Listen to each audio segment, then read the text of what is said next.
Hello everyone, very good evening all of you. Good evening, Good sir. evening, sir. Good evening, Good sir. evening, sir. Very good evening, very Good good evening, sir. evening, very good evening. Good evening, Good sir. Okay, evening, sir. very good evening. Okay, तो सब लोग yes very good evening. Okay, सब लोग आ गए. Jyotsna, Divyansh, Zaid, लव्य, Arnav, Krish, Pratham, Anand. Okay, Anand is there. And और कौन कौन है हमारे साथ, एक बार चेक कर लेते हैं. पहले मैं आपसे स्क्रीन शेयर कर लेता हूँ, फिर चेक करते हैं. Yes, sir.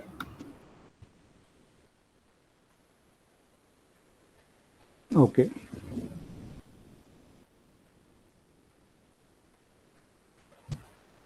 ओके.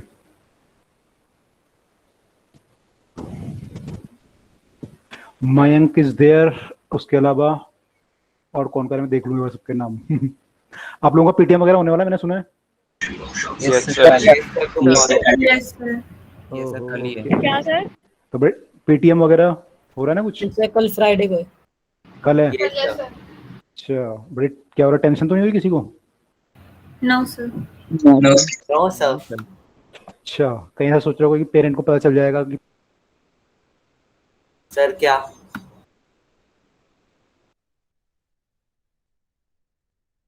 सर आप म्यूट हो गए. सर आपका mike mute. Yes, sir.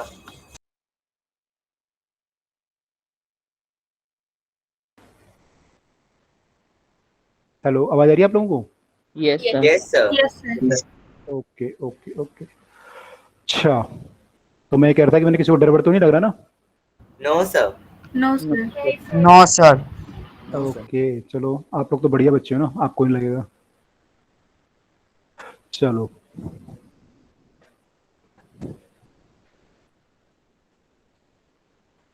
Let me represent this thing also. I think screen तो आपको दिख ही रही है. Yes, sir. दिख रही है. ओके, ये है. एंड आज हमें लाइट में स्टार्ट करना है. मेन चैप्टर अभी तो हमने बेसिक पढ़े थे उसके, लाइट के. Yes, sir. Yes sir. Introduction. Yes, sir. Now we have to start with the basic this thing. ठीक है, जो उसके मैंने मेन चैप्टर है वहां से स्टार्ट करना है. राइट. Yes, sir. ओके,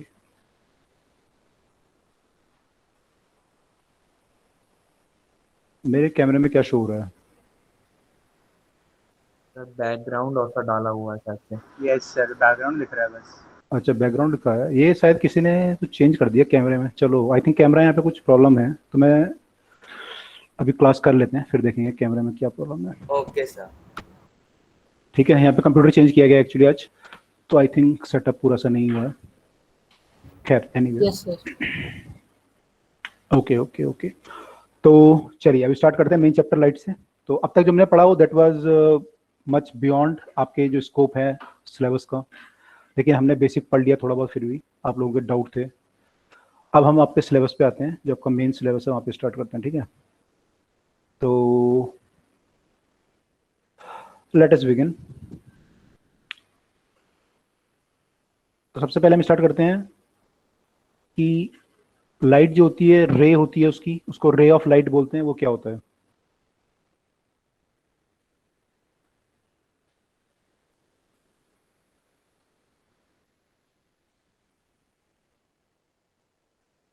तो it is a straight line which show the direction of movement of light. ठीक है, आपने पढ़ा था कि लाइट आपकी स्ट्रेट लाइन में मूव करती है. Yes, तो sir. Yes sir. Yes, sir. Okay, तो ये वही लाइन है जो शो करती है कि लाइट किधर को जा रही है. It's the straight line which shows the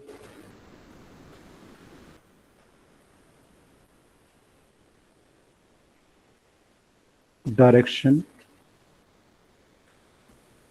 in which light is moving at an. Sir ray of light का मतलब यहाँ पे बीम ऑफ लाइट बोलना चाह रहे हैं ना? नहीं, बीम पे आएंगे. रे और बीम में थोड़ा सा फर्क होता है. Yes sir. क्या फर्क होता है? आ रहे दो, बीम तो आने दो, पहले रे को समझ लेते हैं, है ना. Moving at a particular It is a straight line which show the direction in which light is moving at a particular moment. Particular moment पे लाइट जिधर को मूव कर रही होती है उसको हम रे ऑफ लाइट बोलते हैं, ऐसे शो करते हैं। जैसे लाइट इधर को जा रही है या फिर इधर को जा रही है, तो these all are showing the direction of, these all are the ray of light। ठीक है, क्लियर? Yes sir. नहीं, क्या क्लियर नहीं हुआ? मतलब अगर कोई लाइट जा रही है तो वो एक रे ऑफ लाइट है। मैंने डायरेक्शन है, ये डायरेक्शन को शो करती है कि आपकी डायरेक्शन किधर को है। सर एक लाइट की लाइन। हाँ, आपकी लाइट क्या है? Basically light a kind of electromagnetic wave है, एनर्जी है एक तरह का यस सर, ईएम वेव होती है ना। डिस्टर्बेंस है एक तरह का। तो डिस्टर्बेंस जब ट्रेवल Yes. करेगा, किसी डायरेक्शन में ट्रेवल करेगा, मान लो जब सर ट्रेवल कर रहा वेक्टर है, क्वांटिटी जैसे। अगर आपका डिस्टर्बेंस है कोई भी तो ट्रेवल करेगा, है ना। Yes yes sir. Sir. Sound आपका ट्रेवल करता है, वो भी एक डिस्टर्बेंस है, वेव है वो भी एक। सर उस डिस्टरबेंस को सर वन डायमेंशन में दिखाने के लिए हम लोग रे का यूज करते हैं। हाँ, उस बिल्कुल, अगर हमें एक डायमेंशन में उसे दिखाना है तो हम रे का यूज करते हैं। ठीक है, तो ये हमारा रे जो है उसका डायरेक्शन दिखाता है कि हमारी जो लाइट है एक्चुअली किधर को मूव कर रही है, उसको शो करता है। अब कई बार आपकी लाइट जो होती है वो वन डायमेंशन नहीं होती, 2 डायमेंशन 3 डायमेंशन होती है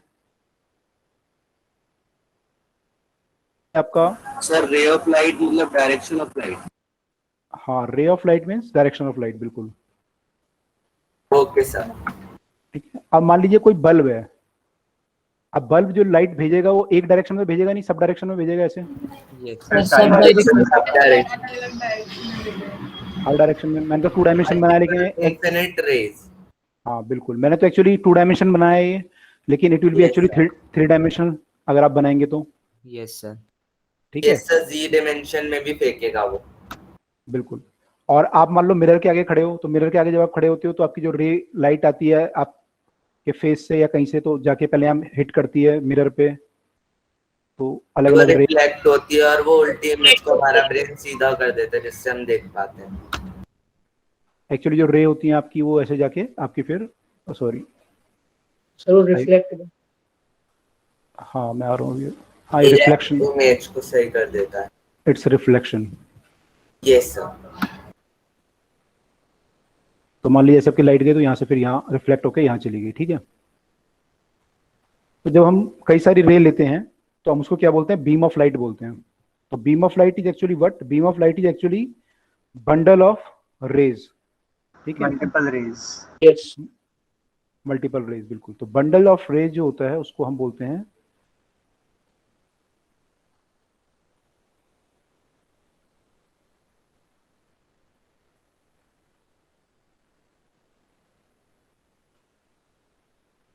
यहाँ बंडल और कॉम्बिनेशन दोनों लिख सकते हैं ना?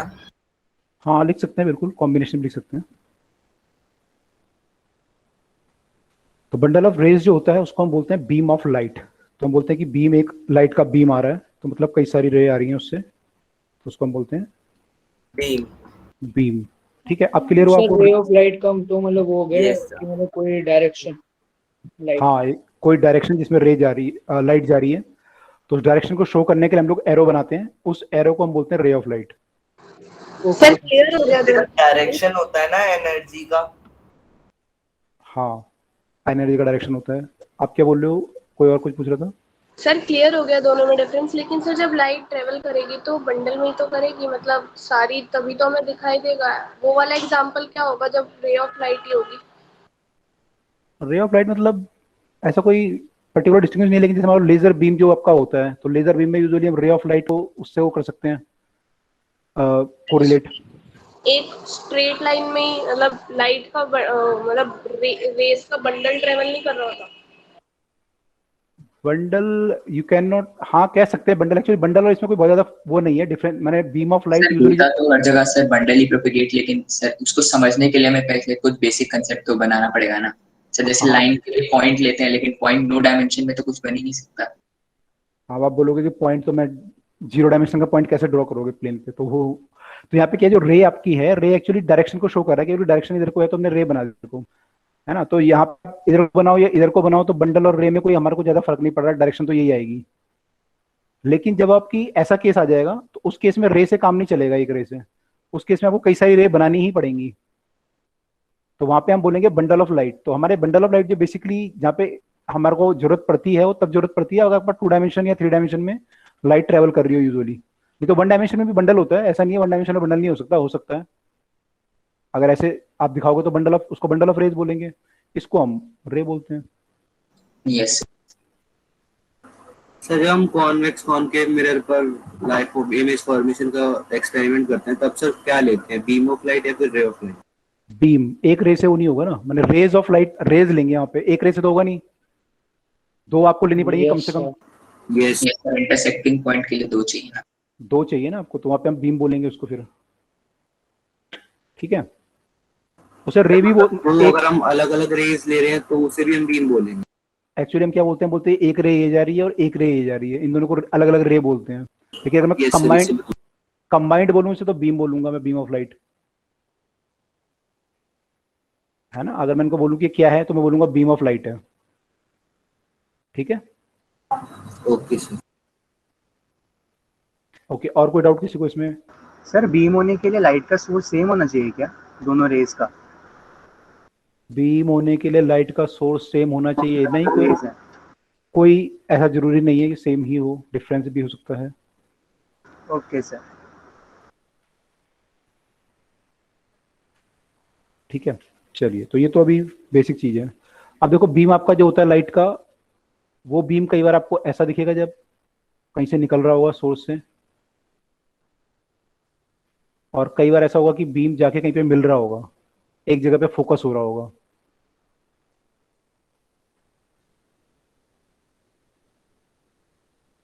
डाइवर्जेंट सुना है आप लोगों ने शब्द, ये convergent and divergent? Yes sir. सुना है। तो ये पहला केस को क्या बोलेंगे? डाइवर्जेंट। डाइवर्जेंट।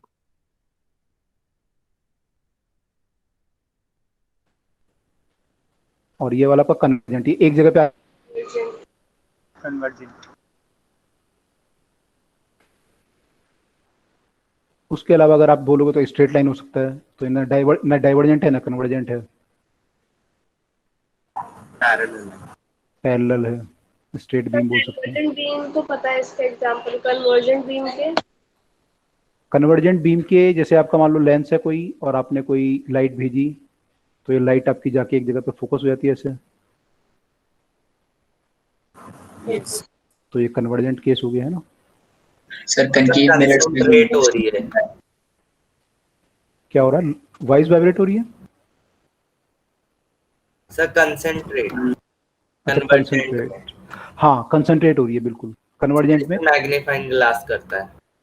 बिल्कुल बिल्कुल। तो यार देख, प्लस अभी देख, बीम होता है कौन सा बीम? सर, ये S प्लस बीम लिखा है जो आपने इधर। एस प्लस नहीं यार, वो स्ट्रेट लिख रहा था मैं, पूरा लिख देता हूँ,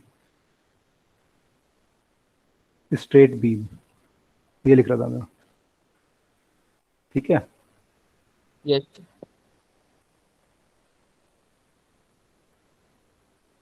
लो,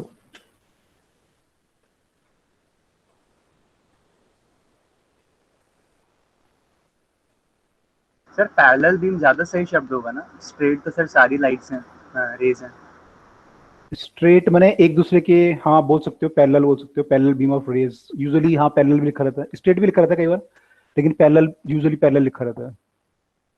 ओके सर। चलिए, तो इतना क्लियर हो गया ना सबको, आगे चलें? Yes yes sir. Yes sir. Okay, तो हम रिफ्लेक्शन ऑफ लाइट पढ़ रहे हैं। पहले रिफ्लेक्शन ऑफ लाइट में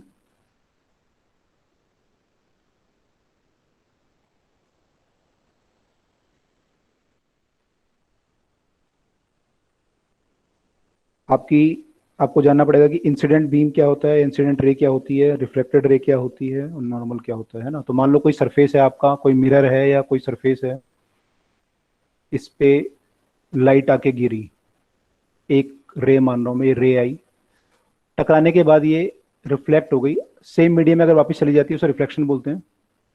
यस सर। यस है ना, सेम मीडियम में वापस चलेगी, सेम मीडियम में वापस चली गई, तो ये रिफ्लेक्शन है हमारा। तो रिफ्लेक्शन का वैल्यू ले देते हैं when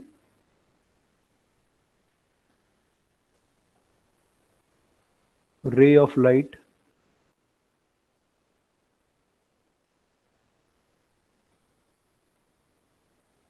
falling on an object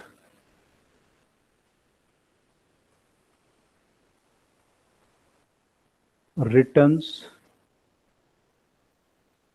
back in the same medium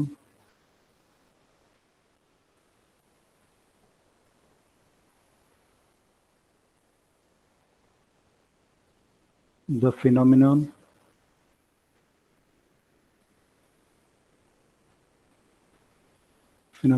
is called I said reflection of light. I बोल सकते हैं it's called a said reflection of light.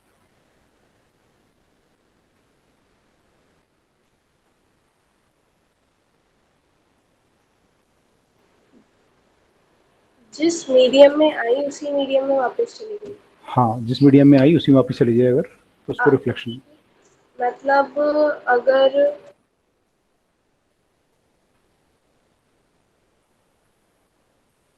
Medium में वापस चली गई का मतलब मुझे क्लियर नहीं हुआ। मतलब ये इस मीडियम में आई, एयर से आई और एयर में चली गई वापस, कांच के अंदर नहीं गई ना। ग्लास के अंदर जाती तो हम बोलते हैं एक मीडियम से आई और ग्लास में चली गई। Yes sir. अब यहाँ पे एयर में चली गई वापस, इसको हम बोलेंगे सर मतलब पूरी एनर्जी जैसे ओपेक और हमने पढ़े थे सर वैसे ही मिरर रिफ्लेक्ट कर देता है, कुछ एब्जॉर्ब नहीं करता। तो जिस एंगल से मतलब उसी से गई। अभी एंगल की बात, हाँ अभी एंगल की बात नहीं कर रहे, एंगल तो भी आएगा। सर हम इससे कह सकते हैं ना कि जो हमने पढ़ा था स्पेक्ट्रम ऑफ लाइट, जो एब्जॉर्ब जो रिफ्लेक्ट करती है वो बॉडी और बाकी सब एब्जॉर्ब कर लेती है। सर जैसे प्लांट्स ग्रीन इसलिए दिखते हैं क्योंकि वो वाइट लाइट में से ग्रीन लाइट रिफ्लेक्ट कर देते हैं, इसलिए वो ग्रीन दिखते हैं। वैसे ही मिरर जो है वो सारी लाइट रिफ्लेक्ट कर देता है, इसलिए वो सब रिफ्लेक्शन हम देख पाते हैं, इसलिए उसका कोई कलर हमें पता नहीं रहता। बिल्कुल, जो परफेक्ट मिरर होता है वो 100% लाइट को रिफ्लेक्ट कर देता है। Yes sir. और सर इन नेचर मिरर होता है बहुत। हाँ, लेकिन इन नेचर जो होता है यूजुअली जो है 100% रिफ्लेक्शन नहीं होता है। आप देखोगे कि लाइट आएगी तो हो सकता है 95% रिफ्लेक्शन हो और 5% ये एब्जॉर्ब कर ले एनर्जी को। Yes sir. पर तो सर हम इसे आइडियल मिरर भी कह सकते हैं ना। हाँ, आइडियल मिरर अगर आप लोगे तो 100% रिफ्लेक्शन होना यस सर चाहिए। फिर सर हम रिफ्लेक्शन का पता कब लगा पाएंगे कि मतलब हो रहा है? पता कैसे लगा पाएंगे? यस, अगर आपको लाइट वहां से आती हुई दिख रही है, मान लो ये लाइट यहाँ पे ना होती, यहाँ पे मान लो ग्लास की स्लैब होती और आपने टॉर्च से लाइट भेजी तो हो सकता है वो सारी यहाँ से निकल जाए बाहर, तो वापस नहीं आएगी। इसकी मैंने पूरी वीडियो देखी है सर, इसमें एक वेट बीच में और पॉइंट मत करो, डिस्टर्बेंस हो जाएगा सबको। Okay sir, sorry sir. हाँ जेद सर आपने नीचे वाला डायग्राम डिफ्रैक्शन का बनाया? मैं भी कर रहा हूँ, कभी समझने दो मुझे। मैं कह रहा हूँ कि अगर लाइट आई मान लो यहाँ से और ये लाइट सारी यहाँ चली गई और आप मान लो यहाँ पे हो, आपकी आई यहाँ पे है, ठीक है, तो आपको यहाँ से लाइट आती हुई नहीं दिखाई देगी कोई भी, आपको लगेगा कोई लाइट नहीं आ रही है यहाँ से, ऐसे लगेगा ना आपको। Yes sir. लेकिन मान लो ये मिरर होता और यहाँ से लाइट आ रही होती टॉर्च से और आपकी आंख यहाँ पे होती तो आपको आती हुई दिखाई देती light. Yes sir. Yes sir. तो इसको हम सब रिफ्लेक्ट कर दिया प्लेन सरफेस क्योंकि कर दिया। अच्छा ओके इसको रिफ्लेक्शन बोलते हैं। सब आइडियल मिरर इसलिए पॉसिबल नहीं है ना क्योंकि प्योर प्लेन चीज कोई सी नहीं हो सकती सर। मतलब वहां से हमें मतलब दिखता नहीं अगर हाँ, मतलब अगर दूसरे मीडियम में आगे चली गई तो फिर आपको दिखेगा नहीं ना, वापस आपको दिखेगी नहीं लाइट आती हुई। ओके ठीक है सर। इससे बहुत चीजें हम कर सकते हैं मिरर पे सर ऐसा मिरर होता है ना जिसमें हम देख नहीं पाते आर पार, पर अगर हम सेलो टेप लगा दे तो हम देख पाएंगे आर पार उसके। सर वो भी स्मूथ सरफेस के कारण होता है। एक्चुअली आपको कोई पीछे से वो चाहिए जो उसको रिफ्लेक्ट करे, तो ग्लास तो रिफ्लेक्ट नहीं करता लाइट को, तो कोई ऐसा सरफेस चाहिए जो रिफ्लेक्ट करे। सर ट्रांसपेरेंट और ट्रांसलूसेंट वाले केस में भी हम कह सकते हैं। बिल्कुल, अभी देखेंगे धीरे धीरे आपको क्लियर होंगे सारे कंसेप्ट। अभी पहले यहाँ फोकस करते हैं। यहाँ जो रे आई थी, जो रे आके सरफेस पे गिरी है, तो सरफेस है हमारा, और जो रे आई, इस रे को क्या बोलते हैं हम लोग? Incident incident ray, the incident incident ray, okay, और जो चली गई उसको क्या बोलते हैं? Reflected ray, reflected ray, reflected ray. और बीच में नॉर्मल। बीच वाले को क्या बोलते हैं? नॉर्मल। सर यस सर, ये Yes. परपेंडिकुलर होता है रिफ्लेक्टिंग सरफेस से। सर इंसिडेंट रे और नॉर्मल के बीच का एंगल इन नॉर्मल और रिफ्लेक्टेड रे के बराबर होता है एंगल। आप लोगों ने नॉर्मल पढ़ा है कहीं और? सर 8 क्लास में पढ़ा था। Yes Eighth yes class sir में? पढ़ा है। सर किस, कहाँ पर, किस सब्जेक्ट में, किस सब्जेक्ट में पढ़ा था? तो साइंस में साइंस में पढ़ा है? सर लास्ट ईयर जब हम फोर्स पढ़ रहे थे तो सर उसमें भी तो पढ़ा था sir, force Yes, sir. Sir tension में पड़ा था टेंशन। नॉर्मल में इतना एंगल बन रहा है। फिजिक्स के अलावा कहीं और पढ़ा है? सर मैथ्स में सुना है मैंने बस। मैथ्स में सुना है, ओके। यस सर, पिछले क्लास में टॉपिक में ऐसे क्वेश्चन आए थे क्योंकि नॉर्मल देते अच्छा, थे। टेंजेंट सुना है आप लोगों ने? Yes sir, yes sir, yes सुना है। टेंजेंट मतलब तो पता होगा आप लोगों को, जो ऐसी रे बनती है जो एक जगह पे एक पॉइंट पे काटती है किसी कर्व को। Yes sir. Yes sir. Sir mathematics में जो होता है नॉर्मल सर, वो तो परपेंडिकुलर होता है किसी भी ऑब्जेक्ट के। हाँ, वो भी सर सुना होगा आपने। इसको टेंजेंट बोलते हैं, इसको नॉर्मल बोलते हैं। Yes sir. यस तो सर, ये मैथ्स का शब्द है एक्चुअली, नॉर्मल। ठीक है, तो जो चीज परपेंडिकुलर होती है, इस कर्व पे जो परपेंडिकुलर है उसको हम नॉर्मल बोलते हैं। ऐसे ही यहाँ पे आप देखेंगे तो नॉर्मल जो है इस कर्व, इस सरफेस पे परपेंडिकुलर है, तो we will say this is our normal. तो मतलब Okay. जो भी चीज वो होगी परपेंडिकुलर तो वो नॉर्मल हो जाएगी। हाँ, जो भी चीज परपेंडिकुलर, कोई भी रे अगर लाइन अगर आप ड्रॉ करोगे परपेंडिकुलर टू द सरफेस, उसे हम बोलेंगे आपने सरफेस पे नॉर्मल ड्रॉ कर दिया। ओके। ठीक है, अगर परपेंडिकुलर प्लस, प्लस कुछ नहीं, परपेंडिकुलर ड्रॉ करोगे अगर आप। अच्छा मुझे समझ आया कि सर परपेंडिकुलर प्लस सर मैं डिस्कनेक्ट नहीं। हो गया था सर, क्या क्या हो गया? कुछ नहीं हुआ, नॉर्मली डिस्कस कर रहे थे अभी कि परपेंडिकुलर अगर आप सरफेस पे कोई लाइन ड्रॉ करोगे उसे हम नॉर्मल बोलेंगे। Yes sir. ओके, अब टेंजेंट के बाद कनेक्ट नहीं हो पाया था, तो डिस्कनेक्ट हो गया था। अब जो angle between incident ray,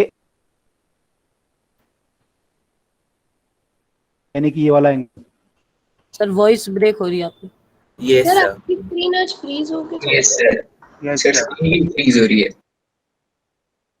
sir रुक जाते हैं फिर एकदम से वर्ड्स आ जाते हैं। Yes sir. ओके, अभी ब्रेक हो रही है? सर वॉइस तो ठीक है। नो सर, सब बीच में हो जाती है कभी कभी। अच्छा, ओके, अभी ठीक आ रहा है। स्क्रीन में क्या प्रॉब्लम बता रहे हो? स्क्रीन में क्या प्रॉब्लम आ रही है? सब बीच में Freeze रुक हो जाता रही है और अचानक से जब आपकी सब आ जाता है। पूरी तो स्क्रीन भी फ्रीज हो जाती है। अच्छा, connectivity issue. Yes sir. Yes sir. हाँ, हो सकता है कनेक्टिविटी का इशू। मैं चेक कर लूंगा अभी। ठीक है, अभी बता देना आप अगर कोई प्रॉब्लम आएगी तो।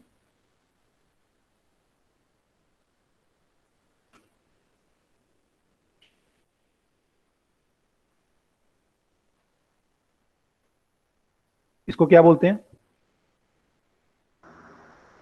Angle of angle of incidence. Angle of incidence.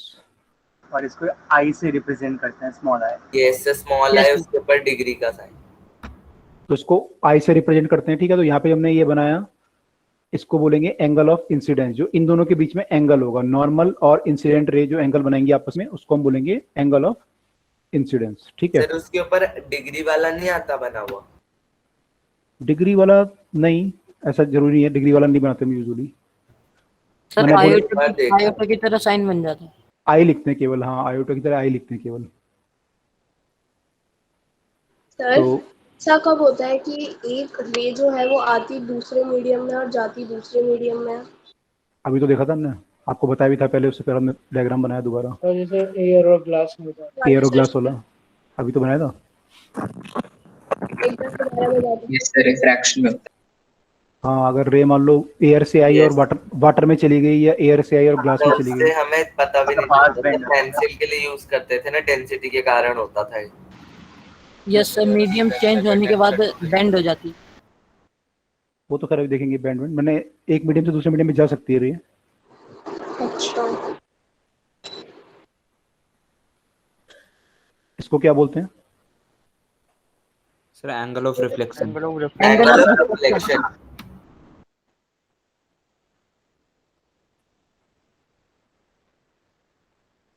Small ठीक है, स्मॉल आर। तो इसको यहाँ ये जो एंगल है इन दोनों के बीच का, उसको हम बोलते हैं एंगल ऑफ रिफ्लेक्शन।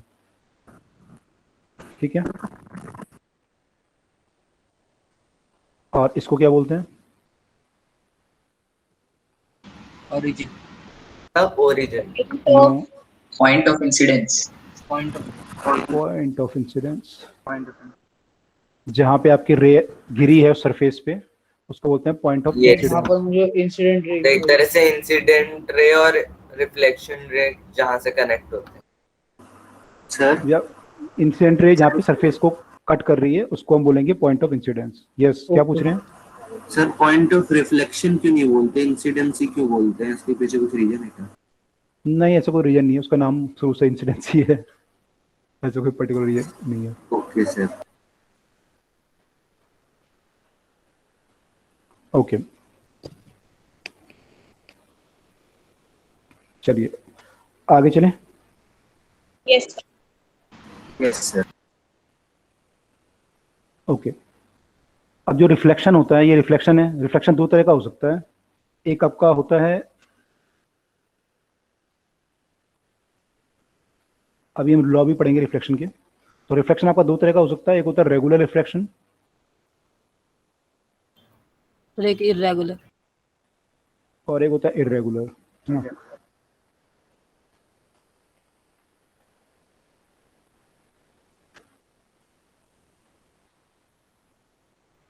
और डिफ्यूज रिफ्लेक्शन। सर रेगुलर वो केस होता है ना जिसमें I is equal to R होता है। दोनों केस में आई इक्वल टू आर होता है। दोनों में होता है। हाँ, दोनों में होता है। हाँ, इसका और नाम जो उन्होंने बोला, एक डिफ्यूज रिफ्लेक्शन भी बोलते हैं इसको।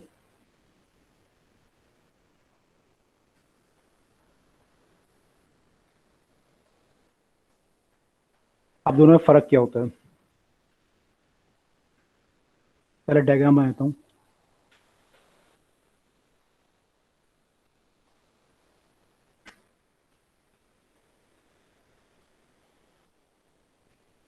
रेगुलर रिफ्लेक्शन तब होता है जब आपकी जो सरफेस है वो बिल्कुल स्मूथ होता है। जो बीम ऑफ लाइट आ रहा है, सर वो सब एक दूसरे के पैरेलल होते हैं। हाँ, मान लो आने वाला तो मान लो पैरेलल ही है, लेकिन जाने वाला भी फिर क्या होता है? ये सर जाने वाला पैरेलल चला जाता है। सर इरेगुलर वाले में सर वो जो मैं तो केस parallel बता रहा था किसके? सर वो वाला यूज होगा ना। अभी आ रहे हैं parallel इरेगुलर, किसके? पैरेलल आपस में। अच्छा ओके। मतलब इंसिडेंट रेज, जो इंसिडेंट रेज से रिफ्लेक्टेड रेज जो रिफ्लेक्टेड है उनसे। हाँ, अब इसके लिखते हैं। तो एक पर्टिकुलर डायरेक्शन में चला जाएगा सारा। ठीक है, मैं पहले दोनों बना लेता हूँ। अगर मैं इरेगुलर की बात करूँ तो इरेगुलर में क्या होता है? पर सरफेस सर उसमें पैरेलल नहीं होता। सर रफ सरफेस होता है। रफ सरफेस होता है, बिल्कुल। Yes sir. सर यहाँ पर पहले वाले में बोलिए तो स्मूथ। हाँ, पहले वाला स्मूथ सरफेस था। अब जो दूसरा वाला है वो इरेगुलर सरफेस होता है, माने ऐसा सरफेस है आपका। अब इसमें जब रे गिरेगी तो मान लो एक रे यहाँ पे गिरी, एक रे कहीं और गिरेगी, सर बिल्कुल अलग रिफ्लेक्शन गिरेगी। होता है इधर। मतलब तो ये आती पैरेलल है लेकिन क्योंकि डेप्थ डिफरेंट होती है ना। रिफ्लेक्ट जब- पैरेलल नहीं होती। हाँ, रिफ्लेक्ट पैरेलल नहीं होती। क्यों क्यों होता है? क्योंकि इनका जो नॉर्मल होता है ना, यहाँ पे नॉर्मल अलग अलग डायरेक्शन में बनेगा। मैं यहाँ पे नॉर्मल ड्रॉ करूँ अगर, तो एक पॉइंट पे नॉर्मल ऐसा बनेगा, इस पॉइंट पे अगर मैं नॉर्मल ड्रॉ करूँ तो ऐसा बनेगा। सर रेज हमेशा एक दूसरे के पैरेलल चलती है क्या? नहीं, ऐसा कोई जरूरी नहीं है। पैरेलल भी हो सकती है, कन्वर्जेंट हो सकती है, डाइवर्जेंट हो सकती है, तीनों हो सकती हैं। अभी देखा था, तीनों चीजें हो सकती हैं। तो अभी हम पैरेलल की बात कर रहे हैं बेसिकली। ओके, मतलब उसमें एक पर्टिकुलर एग्जांपल लेके चल रहे हैं। हाँ, हम पहले इजी वाला ले रहे हैं, फिर टफ वाला तो कर लेंगे उसके बाद। ओके। तो यहाँ पे क्या हो रहा है? मतलब इरेगुलर रिफ्लेक्शन में जो रेज है सर वो पैरेलल ही आएंगी। नहीं, आना कोई जरूरी नहीं है कि पैरेलल आएंगी, लेकिन अगर वो पैरेलल आ रही हैं इन केस, तो एक पर्टिकुलर डायरेक्शन में जाएंगी। देखो होता क्या है, एक्चुअली हम अभी जो बात कर रहे हैं, यूजुअली रे हम कहाँ की लेते हैं? जैसे मान लो सन से लाइट आ रही है, तो सन से जो लाइट आ रही है उसको क्या लेंगे? पैरेलल लोगे। Yes sir. Yes sir. Yes sir. ठीक है, तो डिस्टेंस पे डिपेंड करेगा आपका कि डिस्टेंस कितना है। जैसे मान लो कि कोई रे आ रही है, बल्ब से आपके निकल रही है रे, अब ये रे ऐसे निकलेगी बल्ब से अगर आप निकालोगे तो अलग अलग डायरेक्शन में पैरेलल नहीं होगी। अलग अलग Yes. डायरेक्शन में। लेकिन मान लो मैं यहाँ पे बहुत दूर खड़ा हूँ यहाँ पे, तो यहाँ पे मुझे लगभग जो रे आती हुई दिखाई देगी वो पैरेलल आती दिखाई देगी या कैसे दिखाई देगी? पैरेलल मेरे को लगभग पैरेलल दिखेगी वो, जितना मैं Yes. दूर जाता जाऊंगा, है ना, जितना मैं दूर जाता जाऊंगा उतनी मेरे को रे जो है पैरेलल दिखाई देगी आते हुए। सर जितना ये वाला रीजन नहीं समझ आया सर, वैसी तो देगी, पैरेलल क्यों देगी अगर वो डिफरेंट डायरेक्शन से आ रही है तो? अब यार मैथ से समझना कैसे होगा। सन से जो रे आती है, सन से हमें रे कैसे आती दिखाई देती है, पैरेलल या डाइवर्जेंट टाइप की दिखाई देती है आपको? कैसे लगती है सन से रे आती है? Sir parallel. पैरेलल। फिर इसको मैथ से ऐसे जस्टिफाई कर सकते हैं कि जैसे मैथ्स में बोलते हैं कि parallel rays meet at infinity, तो हम यहाँ से दूर खड़े रहेंगे तो ये हमारे लिए इंफिनिटी हो जाएगा। हाँ बोल सकते, मैं समझाता हूँ इसको ऐसा क्यों होता है। तो ये डिपेंड करता है डिस्टेंस पे कि आपका डिस्टेंस अगर ज्यादा है तो आपको यूजुअली सारी रे ही पैरेलल ही दिखाई देंगी फिर आपको, क्योंकि देखो होता कैसे, मान लो यहाँ पे सोर्स है और यहाँ पे आप खड़े हो, दो रे आपके पास आई, मान लो ये रे और ये रे आपकी आंख पे आके मीट कर रही है, ठीक है, आंख का साइज तो फिक्स है। अब मान लो मैं वही साइज आंख का यहाँ पे ले लूँ, तो अब जो रे आएंगी वो ऐसे आएंगी, मैंने ऐसा कुछ बनेगी, तो इनके बीच का जो एंगल होगा अब वो कम होगा पहले से, ज्यादा होगा? पहले आंख यहाँ पे थी, सर ज्यादा होगा। ये वाला एंगल होगा ना? कम होगा, है ना, ये एंगल कम होगा। मैं अगर और दूर बनाऊं इसको, कैसे? भाई अगर आप यहाँ पे मान लो कोई ऑब्जेक्ट रखते हो और यहाँ से लाइट आई तो ये एंगल कुछ होगा, मान लो 5 डिग्री 7 डिग्री होगा। अब आपने वही सेम ऑब्जेक्ट उठा के यहाँ पे रख दिया थोड़ा दूर, अब आप इन दोनों पॉइंट को जोड़ो तो ये इनके बीच का एंगल, रे के बीच का एंगल घटा है बढ़ा है? ये वो घटता जाएगा ये घटता जाएगा। घटता जाएगा। नहीं, और दूर बनाऊंगा तो और कम हो जाएगा, काफी दूर बनाऊंगा तो फिर घटते घटते कितना हो जाएगा? लगभग 0 ही हो जाएगा सर, 0 पे आ जाएगा। मतलब हो जाएगा। आपको रे कैसे दिखाई देगी मतलब आते हुए? पैरेलल। पैरेलल। पैरेलल कैसे दिख जाएगी सर? वो तो फिर ऐसे दिखाई देगी ना, दोनों कोइंसाइड कर गई आपस में। नहीं कोइंसाइड नहीं करेगी, वो पैरेलल आती हुई दिखाई देगी। कई सारे रे है ना, एक रे थोड़ी है, लाखों रे हैं। तो आपको सर 0 तो वो होता हुआ दिखेगा सर, होगी तो फिर भी दूर दूर ही ना, तो इसलिए पैरेलल होगी। बिल्कुल, आपकी आंख पे हो सकता है बहुत कम एंगल बना है, वो हो सकता है यहाँ पे अगर आपने आंख कहीं रखी है बहुत दूर जाके तो हो सकता है एंगल इज 0.0001 डिग्री, है ना, तो लगभग आपको पैरेलल आती दिखाई देगी कि रे आपकी जो आ रही है कैसे आ रही है, पैरेलल आ रही है, ठीक है। तो सन से जो लाइट आ रही है वो काफी दूर से आ रही है, इसलिए मैं पैरेलल आती दिखाई देती है वो। ये वाला रीजन जस्टिफाइड सा नहीं लगा सर। जब आपने कहा 0 डिग्री हो जाएगा, 0 पे तो मतलब वो मिल जानी चाहिए ना? नहीं मिलेंगी नहीं ना, 0 के पास होगा ना, मतलब बिल्कुल 0 नहीं होगा, 0 के अबाउट होगा। और एक रे मैंने 2 रे जो आ रही हैं, भाई आपकी रे ऐसे जा रही है मान लो, है ना, ऐसे बनेंगी रे, ठीक है। अब आपने आंख यहाँ पे रखी तो हो सकता है आप 25 रे काट रहे हो, यहाँ पे आप रखोगे अपनी आंख को, हो सकता है 10 रे काट रही होगी, यहाँ पे आप रखोगे तो 2 रे काट रही होगी, तो कहीं पे 0 तो नहीं होगा वो, क्योंकि इनफाइनाइट रे हैं, तो कहीं ना कहीं 2-3 रे तो काटेगी आपकी आंख। ऐसा नहीं होगा कि आपकी आंख में एक ही रे आके गिरेगी, है ना। अगर आप यहाँ पे रखोगे तो घटता जाएगा, उनका नंबर घटता जाएगा, यहाँ पे हो सकता है काफी ज्यादा नंबर होगा, यहाँ पे कम होगा, यहाँ पे और कम होगा, यहाँ पे और कम होगा। आप अगर और पीछे कहीं बनाओगे तो और कम आ जाएगा नंबर, लेकिन ऐसा नहीं होगा कि 0 नंबर ऑफ रे आ रही होंगी यहाँ पे, या एक आ रही होगी, केवल एक तो नहीं आएगी। एक्सपेरिमेंट के लिए तो 2 रेज ले रहे थे ना, वो तो बाद की बात है कि और भी रेज है। नहीं 2 नहीं, हम बीम लेंगे ना यहाँ पे, 3 ले रहे हैं, 3 नहीं बीम होगा, बीम में भी हो सकता है 10 करोड़ रे हो। बल्ब से जो रे आ रही है, तो अगर आप रे बनाओगे उसकी तो आप जरूरी थोड़ी कि 1 या 2 बनाओगे या 3 बनाओगे या 5 बनाओगे। सर हम पैरेलल का केस भी समझ रहे हो सर? अभी हम सिंपलेस्ट केस ले रहे हैं पैरेलल का। अगर आपको डाइवर्जेंट, अब मैं बोलूं मान लो चलो कन्वर्जेंट का बीम लेते हैं कि ऐसा बीम आ रहा है, अब बताओ कहाँ जाएगा वो। तो एक तो कन्वर्जेंट का फिर अलग अलग नॉर्मल बनाओ, सब आपको समझने में डिफिकल्ट हो जाएगा। पहले बीम ही ऐसा आ रहा है कन्वर्जेंट टाइप का, तो केस ही डिफिकल्ट हो जाएगा ना। पहले एक चीज को समझोगे, दोनों चीजों को एक साथ समझना चाहते हो कि कन्वर्जेंट बीम भी समझ रहे हो आप चाह रहे हो और सरफेस भी इरेगुलर है, तो कॉम्प्लेक्स केस हो जाएगा ना बहुत ज्यादा। Yes sir. पहले हम सिंपलेस्ट केस समझ रहे हैं कि बीम पैरेलल है और सरफेस आपका इरेगुलर है, तो पहले सिंपलेस्ट से स्टार्ट करेंगे ना। यस। तो धीरे धीरे पहुंचेंगे वहां पे कि आपका अगर सरफेस भी रेगुलर है, बीम भी आपका नहीं है पैरेलल, तो क्या होगा। तो अभी यहाँ पे हाँ, मेरा भी कहने का मतलब ये था यहाँ पे कि ये जो आपके नॉर्मल है यहाँ पे अलग अलग पॉइंट पे अलग अलग डायरेक्शन में नॉर्मल बने। अगर मैं वो नॉर्मल यहाँ पे ड्रॉ करता तो यहाँ पे नॉर्मल मेरे सारे सेम डायरेक्शन में बनते पहले केस में। तो मेरा पहला फिगर बना हुआ है यहाँ पे, अगर मैं नॉर्मल Yes, ड्रॉ sir. करूँ, सर नॉर्मल भी पैरेलल होते। पैरेलल होते सारे नॉर्मल। Yes sir. सर लेकिन यहाँ यहाँ पर मुझे इंसिडेंट रे वो है पैरेलल या फिर इंसिडेंट रे दोनों केस में पैरेलल है, ओके दोनों केस में पैरेलल है।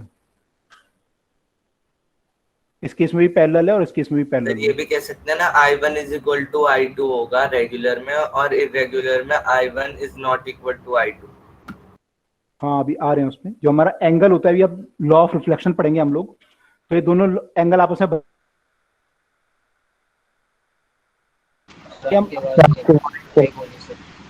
वॉइस ब्रेक हो रही है। चली गई थी।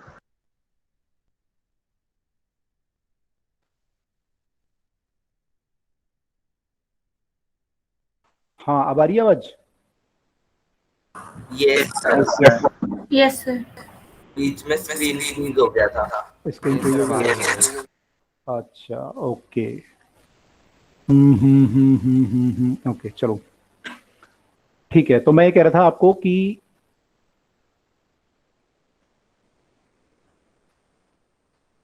लोग यहाँ पे थे, मैं कहता है नॉर्मल यहाँ पे जो होंगे सारे के सारे वो आपस में पैरेलल होंगे, और जो आपका एंगल होता है आई और आर ये दोनों बराबर होते हैं। अभी हम पढ़ेंगे कि जो एंगल ऑफ इंसिडेंस होता है। सर अब आवाज नहीं आ रही। सर आवाज फिर से वॉइस चली गई। क्या बोल रहे हैं? सर आपकी सर वॉइस चली गई। कोई कुछ बोल रहा है? सर आपकी अभी सर आपकी वॉइस नहीं आ रही थी अभी। ओके रुको यार। सर आप अपनी वीडियो को ऑफ कर लीजिए, हो सकता है सर फिर आए आवाज़, क्योंकि सर उससे भी ज़्यादा नेट, मतलब वीडियो चालू करने से सर ज़्यादा नेट यूज़ होता है।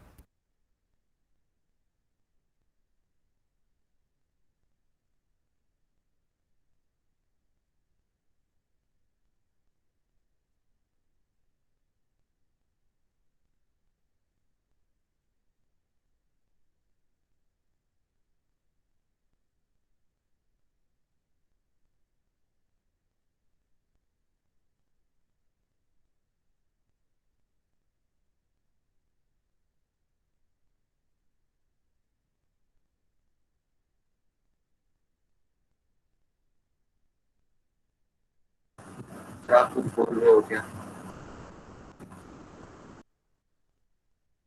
सर आवाज नहीं आ रही। सर आपका माइक ऑफ है।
हाँ जी अभी आ रही है आवाज।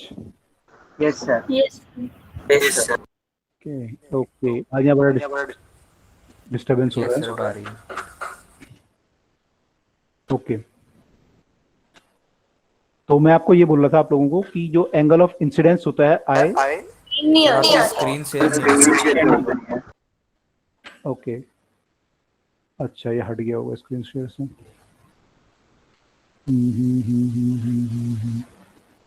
Who got the first rank in the last test?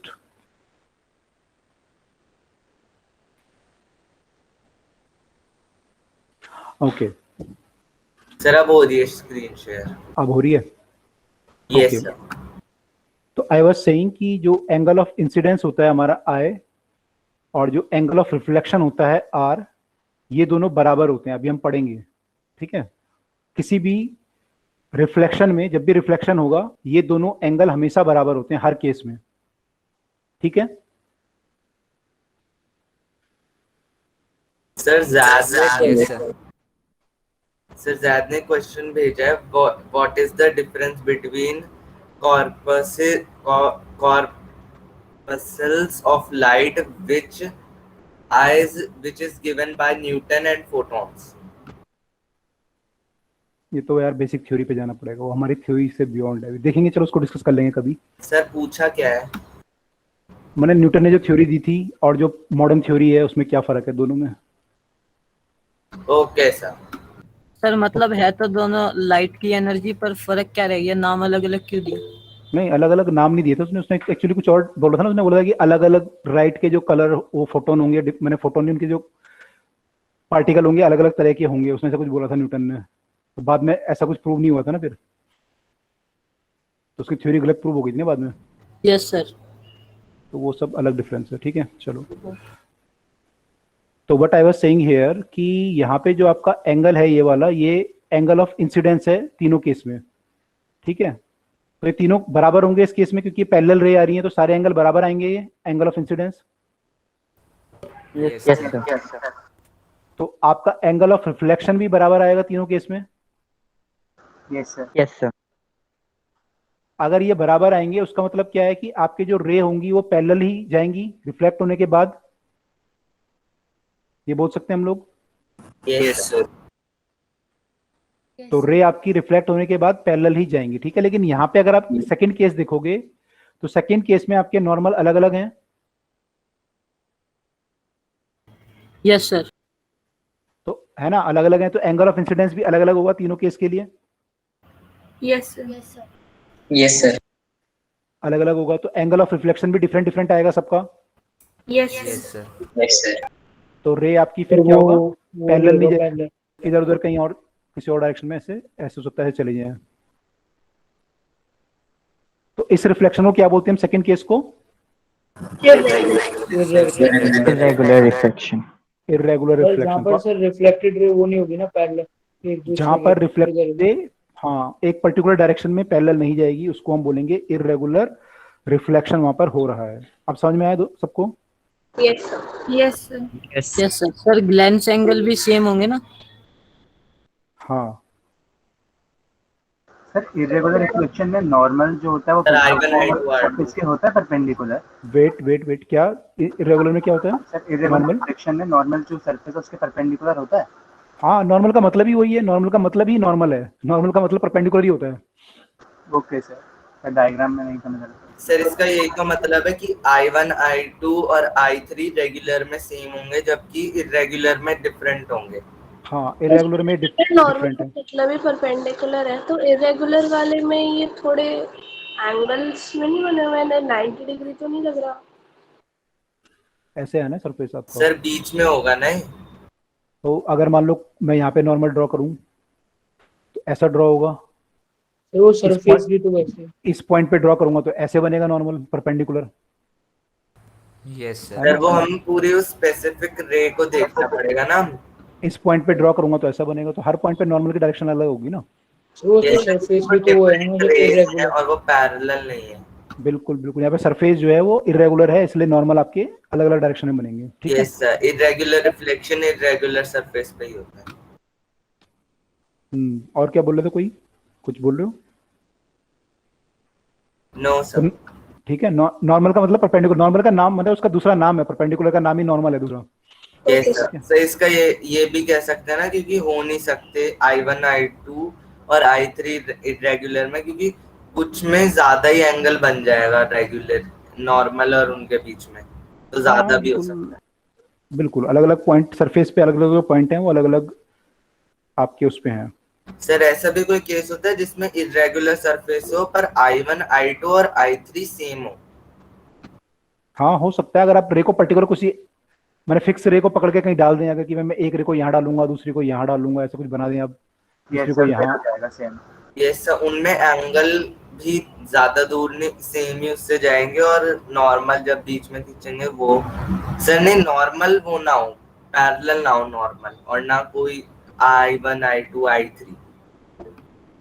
अब वो तो बहुत ही ऐसा अलग सा केस हो जाएगा। चलो आप देखना भी बना के जब सर आप अगर एंगल ऑफ इंसिडेंस जो है वो इक्वल हो गए तो सर तो रिफ्लेक्शन एंगल भी इक्वल ही होगा, फिर तो सर वो बाय डेफिनेशन रेगुलर हो जाएगा केस।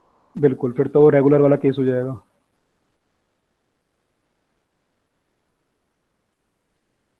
वो तो एक पर्टिकुलर आपने लिया ना सर, रे यूजुअली थोड़ी आती है, रे आपकी जो आएंगे तो रैंडम गिरेगी ना हर पॉइंट पे, ऐसा थोड़ी पर्टिकुलर 3 पॉइंट पे रे गिरेगी। जो सन से रे आ रही हो तो हर पॉइंट पे गिरेगी आपका, मान लो जो फ्लोर है घर का तो हर पॉइंट पे रे गिरेगी, ऐसा तो नहीं है ना कि पर्टिकुलर 3 पॉइंट पे गिरेगी। कौन सा कंसीडर करते हैं वो मैटर करता है। हाँ बिल्कुल, तो हमारा फ्लोर पे तो हर जगह पे गिरेगी रे, यहाँ पे भी गिरेगी, यहाँ पे भी गिरेगी, यहाँ पे भी गिरेगी, यहाँ पे। कर नहीं सकते कि बीच में रे गिरवाएं ना फिर आगे गिरवा दें। ऐसा तो बहुत, मैंने आपको एक्सपेरिमेंट करना पड़ेगा, पर्टिकुलर कोई फिक्स करना पड़ेगा एंगल वगैरह, तब जाके आप कर सकते हो, है ना। अच्छा, तो आपका यूजुअली जो लाइफ में होता है वो कौन सा रेगुलर रिफ्लेक्शन होता है, रेगुलर या इरेगुलर? सर इरेगुलर ही होता होगा सर, बिकॉज मतलब बहुत सारी जगह से आ रही है। ओके सर इरेगुलर होना चाहिए ना? हाँ इरेगुलर होता है हमारी लाइफ में यूजुअली। अगर सारे रिफ्लेक्शन रेगुलर हो तो क्या फर्क पड़ेगा, हमें नुकसान होगा फायदा होगा? सर नुकसान होगा। क्या क्या क्या नुकसान होगा? सर क्या क्वेश्चन था? क्या मिरर अपीयर आएगी। ये सर कोई भी चीजें हमें स्ट्रेट ही दिखाई देगी सर, जैसे कुछ चीजें जो होती है वो कर्व या फिर सर डिफरेंट शेप्स की होती हैं। सर जैसे सर जो बल्ब से लाइट निकलती है सर वो भी पूरे कमरे में अच्छे से नहीं फैल पाएगी। Very good. रेगुलर रिफ्लेक्शन के नुकसान है, अगर देखो मान लो सन की रे आ रही है आपके घर में आपके विंडो है, विंडो से रे आ रही है और ये आके फ्लोर पे गिरी, तो ये यहाँ पे आके गिरेगी और यहाँ से मान लो यहाँ चली जाएगी, ठीक है।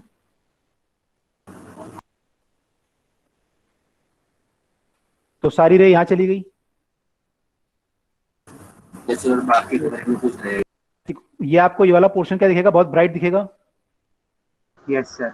Yes sir. अब यहाँ दीवार पे टकराई मान लो तो ये वाला ब्राइट दिखेगा आपको, यहाँ पे टकराएगी ये भी ब्राइट दिखेगा। Yes sir. और मान लो ऐसे करके फिर ये दो, तो आपको हो सकता है कि रूम में कुछ आपको पॉइंट जो है बहुत ब्राइट दिखें और बाकी आपको रिलेटिवली क्या दिखें, डार्क दिखें। Yes sir.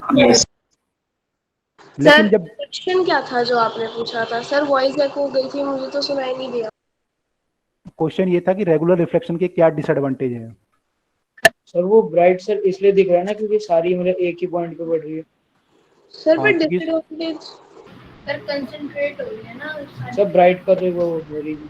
हाँ अब मान लो कि अगर आपका इरेगुलर है, एक मिनट आप लोग देखिए, नहीं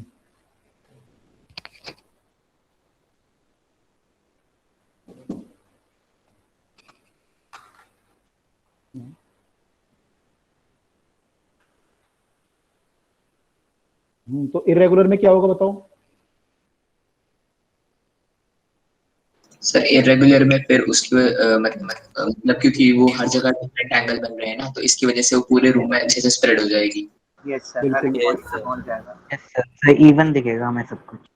हाँ हमें क्या होगा कि पूरे रूम में ढंग से स्प्रेड हो जाएगी लाइट, तो पूरा रूम हमें जो है सब चीजें दिखेंगी, रूम में जो भी चीजें होंगी सब सही से दिखेंगी हमें, है ना। ये बोल सकते हैं हम लोग। यस सर, कोई वो ब्राइट का रीजन नहीं दिखेगा। सर वो ब्राइट का रीजन मतलब यही है ना कि सारी रेज में एक ही पॉइंट पे आ रही है। हाँ अगर देखो एक पॉइंट से कई सारी रे आती हुई दिखाई दे ना आपको, तो ब्राइट काफी ज्यादा पॉइंट आपको ब्राइट दिखाई देता है सर। लेकिन सिर्फ जहाँ जहाँ हमने पॉइंट किया है वहीं कोई ना पड़ेंगी रेगुलर रिफ्लेक्शन, मतलब रेगुलर रिफ्लेक्शन वहीं कोई ना देखने को मिलेगी, वो तो सारे रूम में मिलेगी, तो और ब्राइट दिखेगा कमरा। नहीं, लाइट तो देखो लिमिटेड है, लाइट तो रेगुलर रिफ्लेक्शन ही हो जाएगा ना। जो आपके वेट हर बार स्ट्राइक करने पे कुछ एनर्जी एब्जॉर्ब भी तो हो रही है ना। आपके देखो जो रूम में लाइट आ रही है वो फिक्स है, वो तो मान लो कोई लाइट आ रही है, मान लो 10 जूल की लाइट आ रही है या 20 जूल की लाइट आ रही है, फिक्स है, ऐसा नहीं है कि बहुत सारी लाइट आ रही है। अच्छा। अब वो 20 जूल की लाइट कहाँ जा रही है, मान लो रेगुलर रिफ्लेक्शन हो रहा है तो कुछ पर्टिकुलर पॉइंट में ज्यादा लाइट होगी, है ना। यहाँ पे मान लो लाइट गिरी हो 10 जूल की, तो 10 जूल में से क्या होगा, 2 जूल यहाँ एब्जॉर्व हो जाएगी, मान लो 8 जूल यहाँ चली गई। अब यहाँ पे गिरी तो फिर एब्जॉर्व हो गई, कुछ एब्जॉर्व हो जाएगी यहाँ पे, है ना। तो फिर आपकी एब्जॉर्व होके बाकी यहाँ चली गई मान लो। और इरेगुलर में नहीं होगा ऐसा, इरेगुलर यही होगा। और कुछ पॉइंट पे गिर के खत्म हो जाएगी, हो सकता है मैंने 4 पॉइंट बनाए हैं, लेकिन 4 पॉइंट होंगे, मान लो हो सकता है 1 लाख पॉइंट पे गिर के खत्म हो जाए आपकी लाइट, ठीक है। मतलब और एरियाज हमें डार्क दिखेंगे, और हमें रिलेटिव डार्क दिखेंगे। लेकिन इरेगुलर में क्या होगा कि वो थोड़ा थोड़ा लाइट हर जगह चली जाएगी, कुछ इस साइड चली जाएगी, कुछ इस साइड चली जाएगी, कुछ ऐसे चली जाएगी। जब ये गिरेगा यहाँ पे तो हर साइड कुछ ना कुछ लाइट, फिर यहाँ पे गिरेगा, यहाँ पे फिर इरेगुलर होगा आपका, तो यहाँ भी कई जगह पे लाइट चली जाएगी अलग अलग डायरेक्शन में। तो हर पॉइंट को कुछ ना कुछ एनर्जी मिल जाएगी पूरे कमरे में, थोड़ा बहुत, है ना। यहाँ पे तो हो सकता है कई पॉइंट को बहुत ज्यादा एनर्जी मिल गई, किसी पॉइंट को बहुत ज्यादा मिल गई, किसी को बहुत ज्यादा मिल गई, बाकी को कम मिली। लेकिन यहाँ पे हर पॉइंट को थोड़ा थोड़ा एनर्जी मिलेगी या लाइट मिलेगी, तो आपको सारे रूम में जो भी सारे पॉइंट है लगभग आपको सारे के सारे दिखेंगे, कुछ ना कुछ उसमें आपको लाइट आती हुई दिखाई देगी हर पॉइंट से, तो सारे पॉइंट आपको विजिबल होंगे। लेकिन इस केस में सारे पॉइंट हो सकता है आपको ढंग से विजिबल ना हो, बहुत कुछ पॉइंट में बहुत ज्यादा लाइट आती हुई दिखाई दे आपको और कुछ पॉइंट में बिल्कुल लाइट आती हुई दिखाई ना दे आपको, ऐसा हो जाएगा। सर ये सीरीज और पहले सर मतलब उसकी तरह है सर, एब्जॉर्ब कर लेगा, उसके बाद भेजेगा, फिर वो फिर कर लेगा। हाँ वो तो होगा ही होगा, वो तो दोनों केस में होगा, चाहे वो रेगुलर हो या इरेगुलर हो, दोनों केस में एब्जॉर्ब तो होती है कुछ ना कुछ लाइट। Yes sir. फर्क ये पड़ेगा कि रेगुलर केस में मान लो वो 1 लाख पॉइंट में एब्जॉर्ब हो गई, इसमें वो सारे पॉइंट में मान लो 10 करोड़ पॉइंट है आपके कमरे में, तो सारे 10 करोड़ पॉइंट से आपको एनर्जी आती हुई दिखाई देगी, थोड़ी थोड़ी सारी जगह डिस्ट्रीब्यूट हो जाएगी, थोड़ी थोड़ी हर जगह डिस्ट्रीब्यूट हो जाएगी, बिल्कुल। सर इसका मतलब हम ये कह सकते हैं कि सपोज अगर सरफेस सेम है तो रेगुलर में जितनी एनर्जी एब्जॉर्ब हो रही है उससे कम एनर्जी एब्जॉर्ब होगी इरेगुलर में एट वन पॉइंट। इरेगुलर में कम एनर्जी एब्जॉर्ब नहीं, ऐसा नहीं बोलते कि कम एनर्जी एब्जॉर्ब होगी, ऐसा कैसे बोल सकते हैं आप लोग, क्योंकि आप बोल रहे हो कि एक्चुअली जो ज्यादा पॉइंट तक जा रही है ना, इसलिए ज्यादा पॉइंट तक जा रही है इसलिए। No it is not the point, actually इसमें होगा क्या ना, आप कह रहे हो कि यहाँ पर कम पॉइंट पे जा रही है और खत्म हो जा रही है एनर्जी आपकी 1 लाख पॉइंट पे, और यहाँ पे 10 करोड़ पॉइंट पे जा रही है ना, ठीक है। ये सर मैं पूछ रहा हूँ ये एनर्जी मतलब जितनी एब्जॉर्ब हो रही है सर, इसकी वजह से हम इसके एनर्जी में कंपेयर कर सकते हैं, या फिर सर हम ये कह सकते हैं कि डायरेक्शन सेकंड वाले में ज्यादा डायरेक्शन में वो अलग अलग चल जा रही है इसलिए ज्यादा पॉइंट्स। ये हो सकता है ना पॉइंट की मान लो एनर्जी दोबारा घूम के उस पॉइंट पे आ जाए, फिर दोबारा और फिर ऐसे आ जाए, फिर एब्जॉर्ब होगी दोबारा यहाँ पे, है ना। तो इसका मतलब क्या है कि जो बेसिकली लाइट गिर रही है वो तो गिर तो कम ही पॉइंट पे रही है, अगर लाइट ऐसा कुछ एंगल बना दिया उसने तो कम ही पॉइंट पे गिर रही है सारे लूप जैसा कुछ बन गया। लेकिन इस केस में बहुत रेयर चांस है कि लाइट घूम के अपने बिल्कुल वैसा एंगल दोबारा बना लेगी, क्योंकि रे हर जगह जा रही है। इसलिए मिरर सारी जगह प्लेस कर देते हैं, तो कुछ तो हमें कुछ पोर्शन ऑफ मिरर तो हमें बड़े ब्राइट ऐसे चमकते हुए आंख में चुभते वाले दिखते हैं, और इतने नहीं दिखते, है ना। बिल्कुल, जैसे मान लो कोई आपने, हाँ बिल्कुल ऐसे आपने देखा होगा ना, मान लो कोई मिरर आप ले लो हाथ में, या मान लो कोई आपने मिरर हाथ में ले लिया सपोज, और मिरर पे लाइट आके आपके गिर रही है आंखों में, तो आपको बहुत ब्राइट दिखाई देगा ये। यस सर, वही। अब मान लो मिरर ना हो, ये मिरर ना हो, मान लो ये आपके रजिस्टर जो आप कॉपी पे आप लिखते हो उसका पेज हो, इस पे भी लाइट आके गिर रही है आपकी आंखों में, ऐसा नहीं है इस पे नहीं गिर रही होगी, इस पे भी गिर रही होगी ऐसे। Yes sir. ये ब्राइट नहीं, लेकिन यहाँ जो रिफ्लेक्शन होगा वो डिफ्यूज होगा, तो आपको ब्राइट नहीं दिखाई देगा। Yes sir. यस सर, वो हर जगह हो जाएगा सर, वो स्ट्रेट हो रही है। हाँ, तो यहाँ पे क्योंकि सारी एक स्ट्रेट होकर आपकी आंखों में आ रही है, तो आपको बहुत ज्यादा ग्लेजिंग बोलते हैं ना, ग्लेजिंग फील होगा यहाँ पे। तो सर ग्लेयर जो होता है लाइट का, बहुत सारा बना, तो क्या ये जो लाइट पड़ती है ये एक पैटर्न भी बना सकती है? हाँ बिल्कुल बना सकते हैं, लाइट का पैटर्न भी तो बन सकता है कि आप लाइट घूम के वहाँ पे हम रिफ्लेक्टेड रेज को हम देख सकते हैं, मतलब रिफ्लेक्शन हम देख सकते हैं अगर हम उसी कमरे में हों। वेट वन आंसर कंप्लीट होने दो पहले, क्या बोल रहे थे आपकी ले एक पैटर्न बना सकती हैं? हाँ बिल्कुल बना सकती है रे पैटर्न। जैसे अभी आपने फोर मिरर्स रख दिए हम दूर दूर, और हम बीच में जाके खड़े होते हैं और लाइट एक पोर्शन से करें जो एक स्क्वायर टाइप ऑफ पैटर्न बनाए, तो वो बन सकता है ना पैटर्न? बन सकता है, बिल्कुल बन सकता है, बिल्कुल डेफिनेटली बन सकता है। हाँ अब तो बोलो सर कृष्णा की। पैटर्न होगा उसमें एक मिरर में ब्राइटनेस ज्यादा होगी तो दूसरे में कम होगी क्या थोड़ी? हाँ थोड़ा थोड़ा घटती जाती है, जब आपकी रिफ्लेक्शन बार बार होता है ना तो घटती जाती है इमेज का वो। और सर आप जैसे आपने कभी देखा होगा जो, जैसे मान लो दो, अगर आप मिरर सामने रख दें और आपकी कई सारी इमेज बनती है, दो मिरर में बहुत सारी इमेज बनती है आपकी। ये सर इनफाइनाइट होती है क्योंकि वो ऐसे ऐसे ऐसे सर हाँ लेकिन आप देखोगे तो जो पहली इमेज होगी वो ब्राइट होगी, अगली वाली थोड़ा कम होगी, अगली वाली थोड़ा कम, अगली वाली थोड़ा कम, ऐसे घटती जाएगी ये, क्योंकि बार बार रिफ्लेक्शन के कारण होती है इमेजेस। पर हमें तो नहीं पता चलता, हमें तो लगता है इतनी ब्राइटनेस है। क्योंकि आप एक्चुअली बहुत पैरेलल नहीं होते ना। सर फिर वॉइस से चेक voice करो। चली सर गई। वॉइस ब्रेक हो रही है।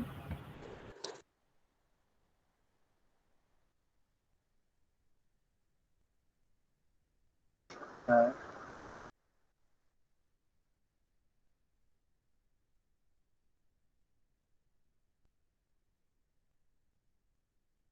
क्या सर आपकी आवाज ही नहीं आई। अब आई आवाज? हाँ भाई। Yes sir. Sir sir break मैंने होकर आ क्वेश्चन रही है। पोस्ट किए हैं सर, उनके आंसर दे दीजिए।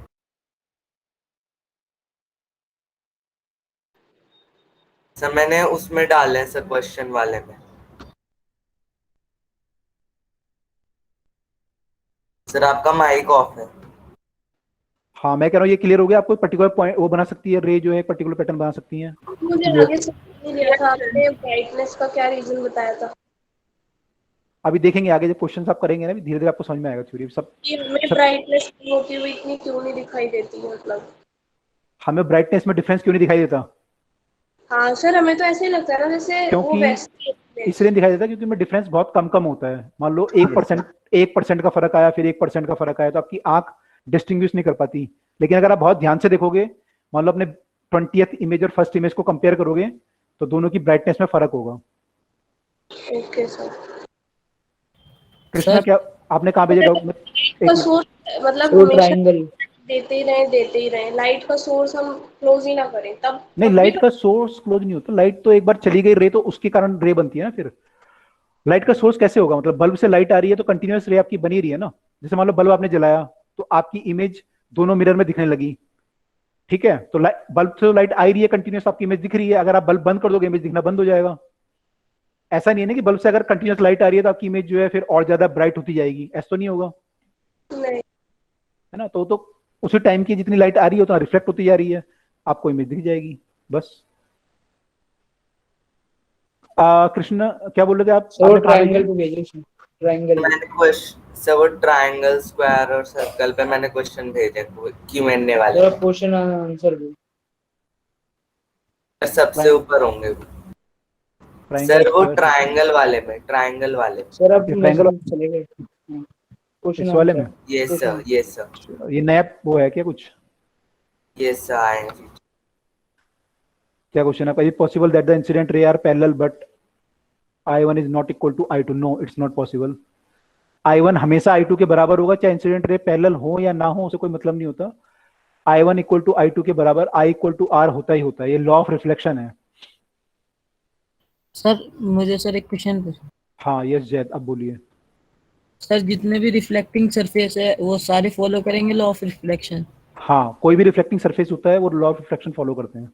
सर कोई मतलब भी। अगर पैरेलल में हो I1 तो इन मतलब इंसिडेंट रे से एक तरह से कह सकते हैं एंगल ऑफ इंसिडेंट या सब वो इक्वल होंगे। वो हमेशा इक्वल होंगे, किसी भी केस में इक्वल होंगे, चाहे पैरेलल आपके इंसिडेंट रे पैरेलल हो या ना हो।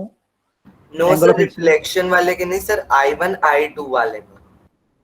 अगर I1 और I2 डिफरेंट डिफरेंट हो तो आप ये बोल रहे हो कि ऐसा सरफेस है और ये डिफरेंट है एंगल, यस सर। फिर आप क्या बोलना चाह रहे हो? ये डिफरेंट है और ये डिफरेंट है, तो अब आप क्या मतलब बोलना? जैसे इंसिडेंट रे आई वो पैरेलल में है पर अलग अलग सरफेस इरेगुलर सरफेस पे है। हाँ तो इरेगुलर में तो डिफरेंट एंगल होता ही है ना, वो तो होगा ही। यस सर, से ये पूछ रहा था कि ऐसा पॉसिबल है कि I1 I2 इक्वल ना हो।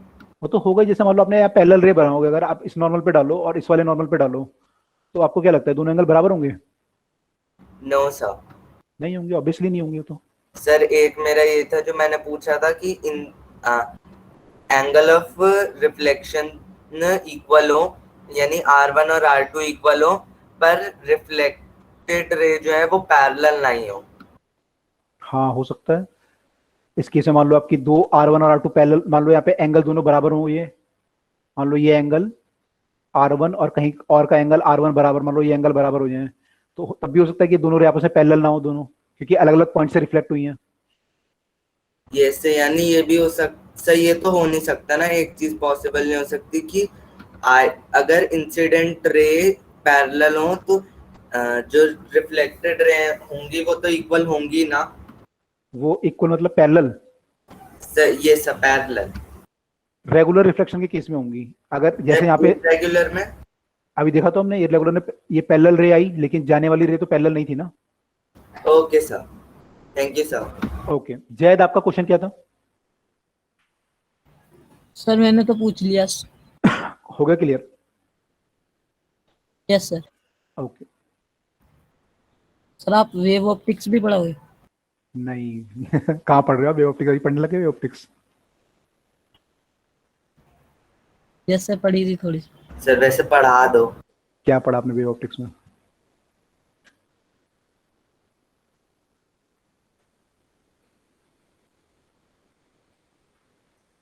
क्या पढ़ा आपने?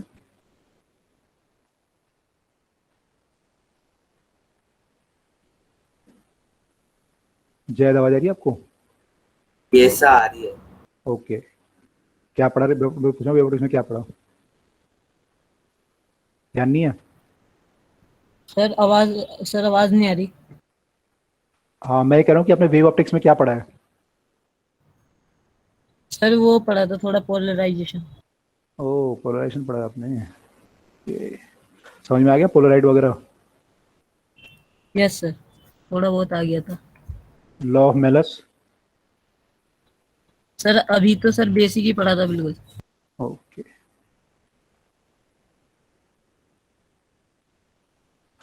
ठीक है, तो चलिए, अच्छा है। तो हम लोग तो यहाँ पे भी ये पढ़ते हैं पहले बेसिकली, अभी हम रे ऑप्टिक्स पढ़ रहे हैं बेसिकली। तो रेगुलर रिफ्लेक्शन जो हमारा होता है, all ray of light are reflected parallel along a definite direction, it is called regular reflection. और इररेगुलर में जो होता है वो पर्टिकुलर डायरेक्शन में नहीं जाता, उसे बोलते हैं इररेगुलर रहता है। और डिफ्यूज रिफ्लेक्शन, ठीक है। अब डिफ्यूज भी आप समझ पा रहे हो, डिफ्यूज क्यों बोलते हैं यहाँ पे?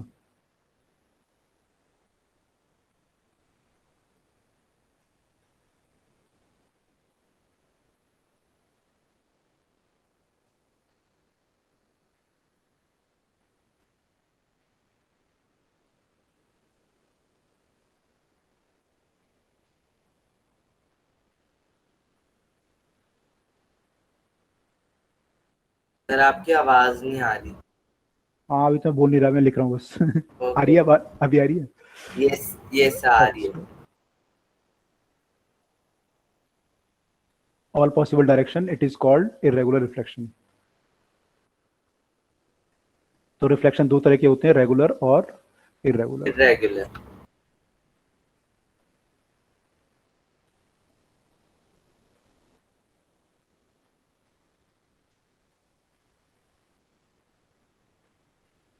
ओके, तो यहाँ तक क्लियर हुआ सबको?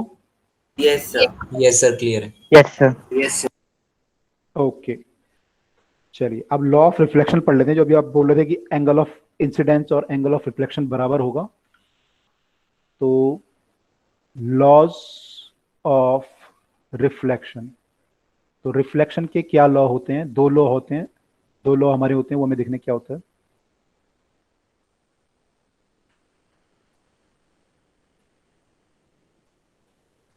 पहला है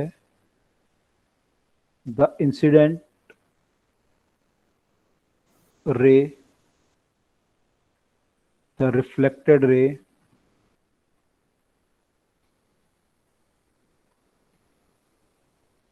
and the normal to the surface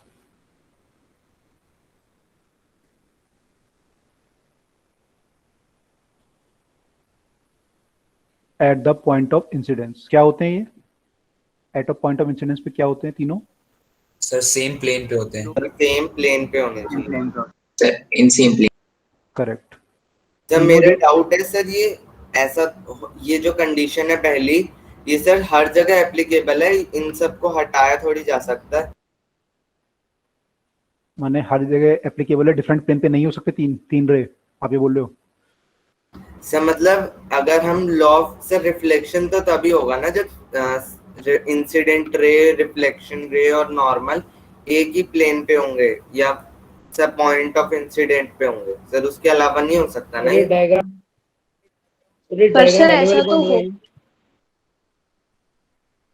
वही डायग्राम है, सेम डायग्राम है। इसमें देखो ये इंसिडेंट रे है, ये रिफ्लेक्टेड रे है और ये नॉर्मल है, ये हमें पता है ये तीनों है ना।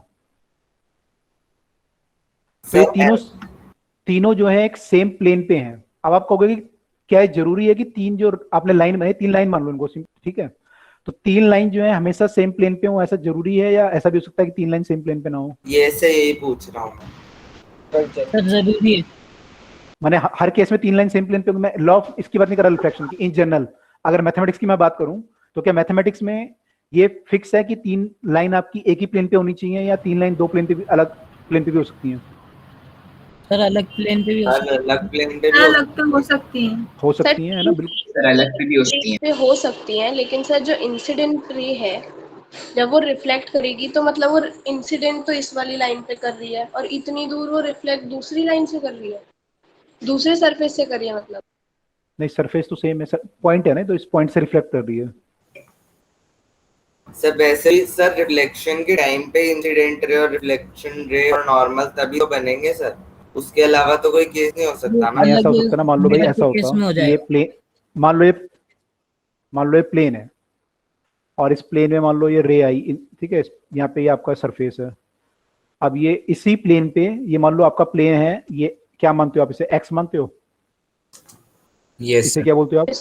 वाई सर, क्या बोलूं, वाई बोलूं? वाई वाई बोलो, यस वाई बोला, ठीक है। तो ये मान लो कोई रे आई इसी प्लेन पे आई, एक्स और वाई प्लेन पे, और आपने नॉर्मल ड्रॉ करा वो भी एक्स वाई प्लेन पे है, लेकिन जो रे रिफ्लेक्ट हुई वो चले गई आपकी किसी और प्लेन पे, man that plane is suppose X Z plane. ये सर वो ऊपर की तरफ ले और जाएगा। प्लेन पे नीचे कोई प्लेन और सर ये तीनों तो फिर भी कनेक्टेड ही है ना। यहाँ पे जो हम सरफेस की बात कर रहे हैं, जिस सरफेस से रिफ्लेक्ट हुई वो तो अलग चीज है, इससे रिफ्लेक्ट हुई है ना, लेकिन किस प्लेन पे लाई कर रही है रे? आपकी रे किसी प्लेन पे होगी ना, एक्स वाई प्लेन पे, एक्स जेड प्लेन पे, या उसके बीच में किसी प्लेन, किसी प्लेन में होगी। तो हम ये देख रहे हैं कि ये तीनों की तीनों लाइनें क्या सेम प्लेन पे हैं या अलग अलग प्लेन में हैं, ठीक है? Yes sir. सर ये समझ नहीं आया सर, आप क्या कर रहे हो? सर नहीं आया सर, अभी भी वही केस है सर, पहला वाला ही। अभी मैं बता दूं पहले, अभी हम चेक कर रहे हैं अभी, है ना, चेक कैसे करेंगे वो देखते हैं, अभी चेक कैसे चेक कर रहे हैं। ये समझ में आया कि हम चेक क्या कर रहे हैं? हाँ यस सर, यस सर। और ये समझ में आ गया कि ऐसा हो सकता है कि 3 रे सेम प्लेन पे ना हो, ये पॉसिबल है? नहीं हो सकता, क्यों? सर ये समझ नहीं आया। यस सर, आप जो पर कृष्णा ने जो आई थिंक क्वेश्चन पूछा था तो पॉइंट को लेके पूछा था ना। Yes sir, sir incident ray और रिफ्लेक्शन रे सर, ये दोनों तो हमेशा उसी पे होंगे ना, पॉइंट ऑफ इंसिडेंट पे सर, उसके अलावा तो सर अगर वो टकराएगी नहीं तो सर वो फिर एक लाइट होगी ना सर, रे रहेगी नॉर्मल। नहीं, यहाँ पे रे आई और यहाँ से रिफ्लेक्ट हुई, ठीक है, यहाँ इंसिडेंट रे आई और ये रिफ्लेक्ट हुई। अब क्वेश्चन क्या है हमारा, यहाँ पे रिफ्लेक्ट तो यहीं से होगी, इस पॉइंट से ही होगी, तो पक्का है। ऐसे नहीं होता है कि आई यहाँ पे और आई यहाँ पे और रिफ्लेक्ट यहाँ पे, ऐसा तो होगा नहीं, रिफ्लेक्ट तो यहीं से होगी। यस सर, वहीं से होगी। लेकिन हमारा क्वेश्चन क्या है, क्वेश्चन हमारा क्वेश्चन ये है सेम प्लेन में करेगी या अलग? हाँ, जो जाएगी तो सेम प्लेन में जाएगी या डिफरेंट प्लेन में जाएगी? प्लेन डिफरेंट में भी जा सकती है। ऐसा हो सकता था ना कि ऐसा डिफरेंट प्लेन में चली जाए, किसी और प्लेन में चली जाए, इस वाले प्लेन में। सर आप सर मेरा ऐसा हो सकता था, एक वन बाय वन पहले जो मैं बातें बता रहा हूँ समझ लो पहले, फिर उसके बाद अपने क्वेश्चन पे आना है ना। ऐसा हो सकता था सर, आप समझाना क्या चाह रहे हो? रिफ्लेक्शन रे जो है वो इंसिडेंट रे सब पॉइंट ऑफ इंसिडेंट पे, ये तो नहीं बोल रहे ना सर नहीं रहेगी? नहीं, मैं ये नहीं बोल रहा हूँ, पॉइंट तो सेम रहेगा ही, पॉइंट तो सेम होगा, ओके सर, है ना, लेकिन एक पॉइंट पे आपका रे जो होता है वो दूसरे प्लेन पे भी जा सकता है यहाँ से, जरूरी नहीं है इसी प्लेन पे रहे जिस प्लेन पे ये दोनों थे। सर वो दूसरा प्लेन है क्या सर, चीज, वो समझ सर नहीं आ रहा। डिमेंशंस है ना वो सब। अच्छा सर आप ये नहीं, बताओ। वो मेरे ख्याल से सर देखिए, जैसे आपने वो ये वाला बनाया ना कि जैसे वो ओरिजिन पे आई और दूसरे प्लेन में चली गई। सर आप एक बार जैसे इसी डायग्राम को बना दीजिए। पहले आप लोग ये बताओ मेरे को कि एक पॉइंट पे कितने प्लेन पॉसिबल हैं। सर इनफाइनाइट प्लेन्स पॉसिबल है। इनफाइनाइट प्लेन्स होते हैं। और इनफाइनाइट, ये बात समझ में आती है सबको, एक प्लेन पे इनफाइनाइट। सर यहाँ प्लेन्स का मतलब डायमेंशंस है। प्लेन्स का मतलब 2 डायमेंशनल सरफेस है, तो एक पॉइंट पे कितने 2 डायमेंशनल सरफेस में बना सकता हूँ। तो मान लो ये पॉइंट है कोई, तो एक सरफेस तो ये बन गया, मान लो इस पॉइंट पे ऐसा। बहुत सारे बन सकते हैं। यस सर, सर ऐसे एक ही मैं ऐसा बना दूं, सर एक में ऐसे बना दूं। सर वो इनफाइनाइट डायरेक्शंस में। सर हम एंगल को चेंज करके उस पॉइंट से कई सारे प्लेन बना सकते कई सारे प्लेन बना सकता हूँ। एंगल्स हैं हमारे पास। सर मतलब यहाँ पे तो वही है ना जो डायमेंशन कितने बना। नहीं, डिमेंशंस की बात नहीं हुई ना, नहीं, dimension की बात नहीं, प्लेन्स की dimension- बात हुई है जिस पे रिफ्लेक्ट करेगी। हाँ, मैंने जो सरफेस हमारे में कह रहा हूँ कि एक पॉइंट पे कितने सरफेस ऐसे हो सकते हैं, बहुत सारे सरफेस हो सकते हैं, प्लेन एक बहुत सारे प्लेन ये हो सकते हैं एक पॉइंट। इनफिनिट हो सकते हैं सर। अगर डिमेंशन होता तो सर 10 तक ही उनकी लिमिट होती है, वरना हाँ, हमारे सिलेबस में 3 डायमेंशन ये मैक्सिमम है ना। सर डायमेंशन तो डायमेंशन पे नहीं जा रहे, डायमेंशन को भूल जाओ, अभी प्लेन की Yes, बात कर रहे हैं। एक पॉइंट पे बहुत सारे प्लेन हो सकते हैं, क्लियर है? किसी को ये डाउट है इसमें? यस सर क्लियर है। नो सर क्लियर है। अरे इनफाइनाइट कैसे हो सकते हैं, कुछ तो कहीं पे तो तो आप- जाके खत्म। यस ऐसा ड्रॉ कर दो आप, ऐसा ड्रॉ मैंने करते रहो ड्रॉ, बहुत सारे मैंने अपने एक यस सर। है ना ये वन जब EM हैं। वेव्स फैन जैसा कुछ स्ट्रक्चर बन जाएगा सर वो पॉइंट पे। ऐसा स्ट्रक्चर बन जाएगा फैन जैसा। हाँ, यस सर। सर उसके अराउंड अराउंड कितने भी बना लो। बल्कि 3 डायमेंशन बनेगा, 3 डायमेंशन फैन बनेगा एक तरह का, मैंने पूरा स्फीयर बन Yes, जाएगा। sir. Yes sir. तो इनफिनिट होंगे ना सर, पूरे जैसे मतलब 360 में sphere में होते अलग हैं। अलग जगह बन सकते हैं। बिल्कुल 360, मान लो ये स्फीयर है पूरा, है ना, तो मान लो यहाँ पे पॉइंट था वो, एक प्लेन ये है, एक प्लेन ये वाला हो गया, सम स्फीयर में एक से प्लेन ये वाला हो भी गया। रेक्टेंगल्स निकाल सकते हैं। 2D कोई ना है सर, ये तो 3D है ना। सर जो प्लेन हम बना रहे हैं वो तो 2D ही है। प्लेन 2D है लेकिन, है प्लेन ना? से 2D होता है। प्लेन 2 सर, लेकिन हम 360 डिग्री में बना पा रहे हैं, तो हम कह सकते हैं ना कि लाइक 3D में जहाँ जितना भी चाहे। हाँ बिल्कुल बोल सकते हैं कि 3D में जितना चाहे उतना मर्जी प्लेन एक पॉइंट पे बना सकते हैं, ठीक है, ये बोल सकते हैं। मैं ये पूछ रही हूँ। ओके, सर 3D मतलब 3 एक्सिस बना रहे हैं ना। हाँ मैंने एक्स वाई जेड एक्सिस पे आप प्लेन कितने भी सारे प्लेन बना सकते हैं, एक्स और वाई प्लेन, एक्स और जेड प्लेन, उसके बीच में कोई प्लेन बना दूंगा, है ना। जैसे मान लो ये आपका एक्स एक्सिस है और ये वाई एक्सिस है और ये जेड एक्सिस है सपोज, तो इस पॉइंट पे अगर मैं देखूं तो एक प्लेन तो ये है, इस पॉइंट पे ये इस पॉइंट पे आ रहे हैं एक्स और वाई, इसको बोलूंगा मैं X Z plane. Yes yes sir. एक प्लेन ये होगा, इसको क्या बोलूंगा, वाई जेड, वाईजेड प्लेन, है ना। एक और कौन सा, एक हो जाएगा XY हो जाएगा sir. X Y plane, X Y plane हो गया अगर मैं ऐसा कुछ बनाऊं तो। Yes sir. तो ये तीनों इस पॉइंट पे आके मिल रहे हैं। Yes, sir. यस उसके अलावा इनके बीच में मैं बना दूं कोई प्लेन तो ये बन सकता है ऐसा। Yes sir. लेकिन सर हमें नेम कुछ और देना पड़ेगा उसको। हाँ, उसको कुछ और नाम देना पड़ेगा बिल्कुल। तो ऐसे कई सारे प्लेन बन सकते हैं यहाँ पे। यस सर, बहुत ये मैंने वाई और जेड के बीच में बनाया, ऐसे ही मैं जेड और एक्स के बीच में बहुत सारे प्लेन बना सकता था। Yes sir. और ऐसी एक्स और तो सर मैं क्योंकि हाइट थोड़ी सी जा रही है ना प्लेन्स में, एक तरह से 2D फिगर निकाल रहे हैं हम 3D फिगर से, तो इनफिनिट हो सकते हैं। इनफिनिट हो सकते हैं ना, तो एक पॉइंट पे इनफाइनाइट प्लेन हो सकते हैं। Yes sir. सर जैसे हमने मैथ में देखा था, सर्कल में इनफिनिट लाइंस हो सकती हैं। सर प्लेन तो वही हो गया जो सरफेसेस है। सर हाँ, जो सरफेस जो हम ऐसा बना रहे थे इसको प्लेन बोलेंगे। Yes sir. 3D from 2D। Zaid क्या क्वेश्चन है आपका? जैद का क्वेश्चन पहले क्लियर करें। सर अगर लाइट कहीं पे रिफ्लेक्टिंग सरफेस पे हिट कर रही है और जो रिफ्लेक्टिंग सरफेस है उसका हमने फ्रिक्शन 0 कर दिया, तो सर वो एंगल ऑफ इंसिडेंस और वो दोनों बराबर नहीं होंगे ना। नहीं, बराबर होंगे उस केस में, तो बिल्कुल बराबर होंगे। लाइट तो सीधी चली जाएगी रिफ्लेक्टिंग सरफेस के पहले। मैंने आप बोलो फ्रिक्शन की रिक्वायरमेंट क्या है? फ्रिक्शन मतलब आप ऐसे बोलो कि फ्रिक्शन नहीं है यहाँ पे, मान लो, है ना, या कोई रेसिस्टेंस नहीं है उसको, सर आप ये बोल लो। फ्रिक्शन की तो जरूरत ही नहीं होती यहाँ पे। यहाँ फ्रिक्शन का लाइट से कोई वैसा रिलेशन नहीं है ना। Yes sir. सर लाइट को अगर पार्टिकल मान, पार्टिकल अगर माने तो हम ये बोल सकते हैं कि जो लाइट आएगी उसका जो दो मोमेंटम होंगे, एक मोमेंटम इस डायरेक्शन में होगा और एक मोमेंटम इस डायरेक्शन में होगा। Yes sir. तो ये वाला मोमेंटम आपका कांस्टेंट रहेगा, ये बोल सकते हो। सर यस ये सर, तो एक तरह से पार्टिकल फिसल जाएगा जैसे ऑयली सरफेस पे होते हैं हम। हाँ, तो ये तो मैं 9th क्लास में पढ़ा था, कह रहा अभी इस पे नहीं जा रहे, 9th क्लास का टॉपिक है। Yes sir. Sir yes, momentum में क्या था केस, एक बार दोबारा। नहीं वो 9th क्लास में पढ़ चुके हैं, दोबारा नहीं पढ़ेंगे, वो 11th क्लास में दोबारा पढ़ेंगे। सर हम वेव टॉपिक पे हैं और हम तो अभी जो पार्टिकल टॉपिक टॉपिक कर पे रहे थे जा सर रहे हैं। चलिए। उसी को कंटिन्यू कर लेते हैं। हाँ, तो मैं कह रहा था एक पॉइंट पे कई सारे हमारे प्लेन हो सकते हैं। तो ऐसा हो सकता था कि रे जो है वो आई तो किसी और प्लेन पे, इंसिडेंट रे मैंने इस प्लेन में, ये दोनों किसी प्लेन में लाई कर रहे होंगे, नॉर्मल और incident ray. Yes sir. Yes sir. लेकिन जो रिफ्लेक्टेड रे है वो किसी और प्लेन में लाई कर रही है, ऐसा हो सकता था ना? Yes yes yes sir. हो सकता था, लेकिन लॉ ऑफ रिफ्लेक्शन क्या बोलता है कि ऐसा नहीं होता है। तीनों के तीनों क्या होते हैं? एक ही प्लेन पे लाइक, एक ही प्लेन पे लाई करते हैं। हम ऐसे भी देख सकते हैं ना, जैसे लेकिन सर वो suppose तो अगर रेगुलर सरफेस पर अलग ही प्लेन पे लाई करेगा ना। नहीं, इरेगुलर पे भी एक ही प्लेन पे लाई करेगा। प्लेन तो सेम होगा ना, प्लेन डिफरेंट नहीं होगा, वो तो एंगल डिफरेंट हुआ ना। प्लेन तो वही हुआ, मान लो लाइट आई और यहाँ से यहाँ चली गई, एक रही आके यहाँ चली गई, Yes, प्लेन sir. तो यही, प्लेन तो सेम है ना। सर हम Yes. पॉइंट ऑफ इंसिडेंस की बात कर रहे हैं ना, पॉइंट ऑफ इंसिडेंस पे क्या? प्लेन पे लाई करेगा एट द नहीं, तीन लाइनें, कौन सी तीन लाइनें? इंसिडेंट रे, रिफ्लेक्टेड रे और नॉर्मल रे, ये तीनों लाइनें एक प्लेन पे लाई करेंगे, ये बोल रहे हैं हम लोग, ठीक है।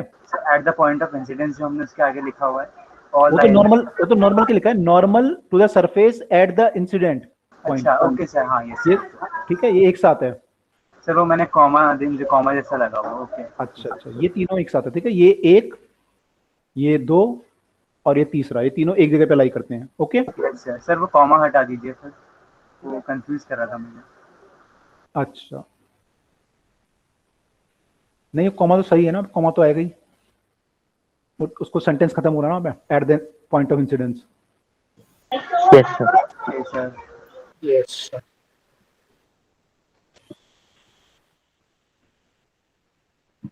तो मैं एक्चुअली पहले आपसे जानना चाह रहा था कि ऐसा आपको, आपका स्टूडेंट को लग रहा था कि ऐसा तो हो ही नहीं सकता कि तीन रे हैं तो एक ही प्लेन पे होंगी हमेशा ही। तो पहले मैं जानना जरूरी था कि ऐसा हो भी सकता है कि तीनों रे एक प्लेन पे ना हो, ऐसा हो सकता है, ये यस सर, possible है। मैंने पूछा था। हाँ, तो मैं वही क्लियर करना चाह रहा था, ऐसा हो सकता है, लेकिन हमारे लॉ ऑफ रिफ्लेक्शन ये बोलता है कि ऐसा नहीं होता है। तीनों की तीनों reflected ray and the normal to the surface at the incident all, यहाँ पे लगा देते हैं comma, all lie in the same plane. Same plane. Sir इसका मतलब ये पॉसिबल है। तो सर ये जो हम ये स्टेटमेंट की जिसमें जो हमने सेम प्लेन की बात करी, ये रियलिस्टिक केसेस में भी सेम ही रहेगा ना? ये हर केस में आपके सेम रहेगा ना। आप जब भी कोई क्वेश्चन करेंगे, कुछ भी करेंगे, ये एक्चुअली होगा तो हमेशा तीनों सेम प्लेन पे ही लाई करेंगे। ऐसा नहीं हो सकता कि तीन अलग अलग प्लेन पे, दो अलग अलग प्लेन पे आ जाएंगे। सर इसका बेसिक रीजन हो सकता है क्या?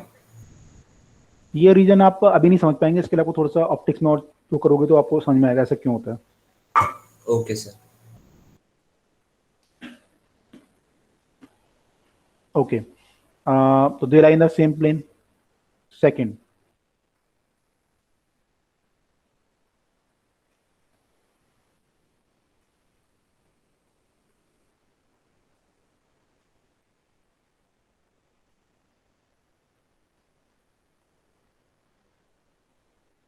से यही है ना, angle of incident is equal to angle of reflection. बिल्कुल, ये जो है हमेशा आपस में दोनों एंगल ऑफ इंसिडेंस और एंगल ऑफ रिफ्लेक्शन क्या होते हैं, हमेशा आपस में always equal to angle of reflection. बिल्कुल।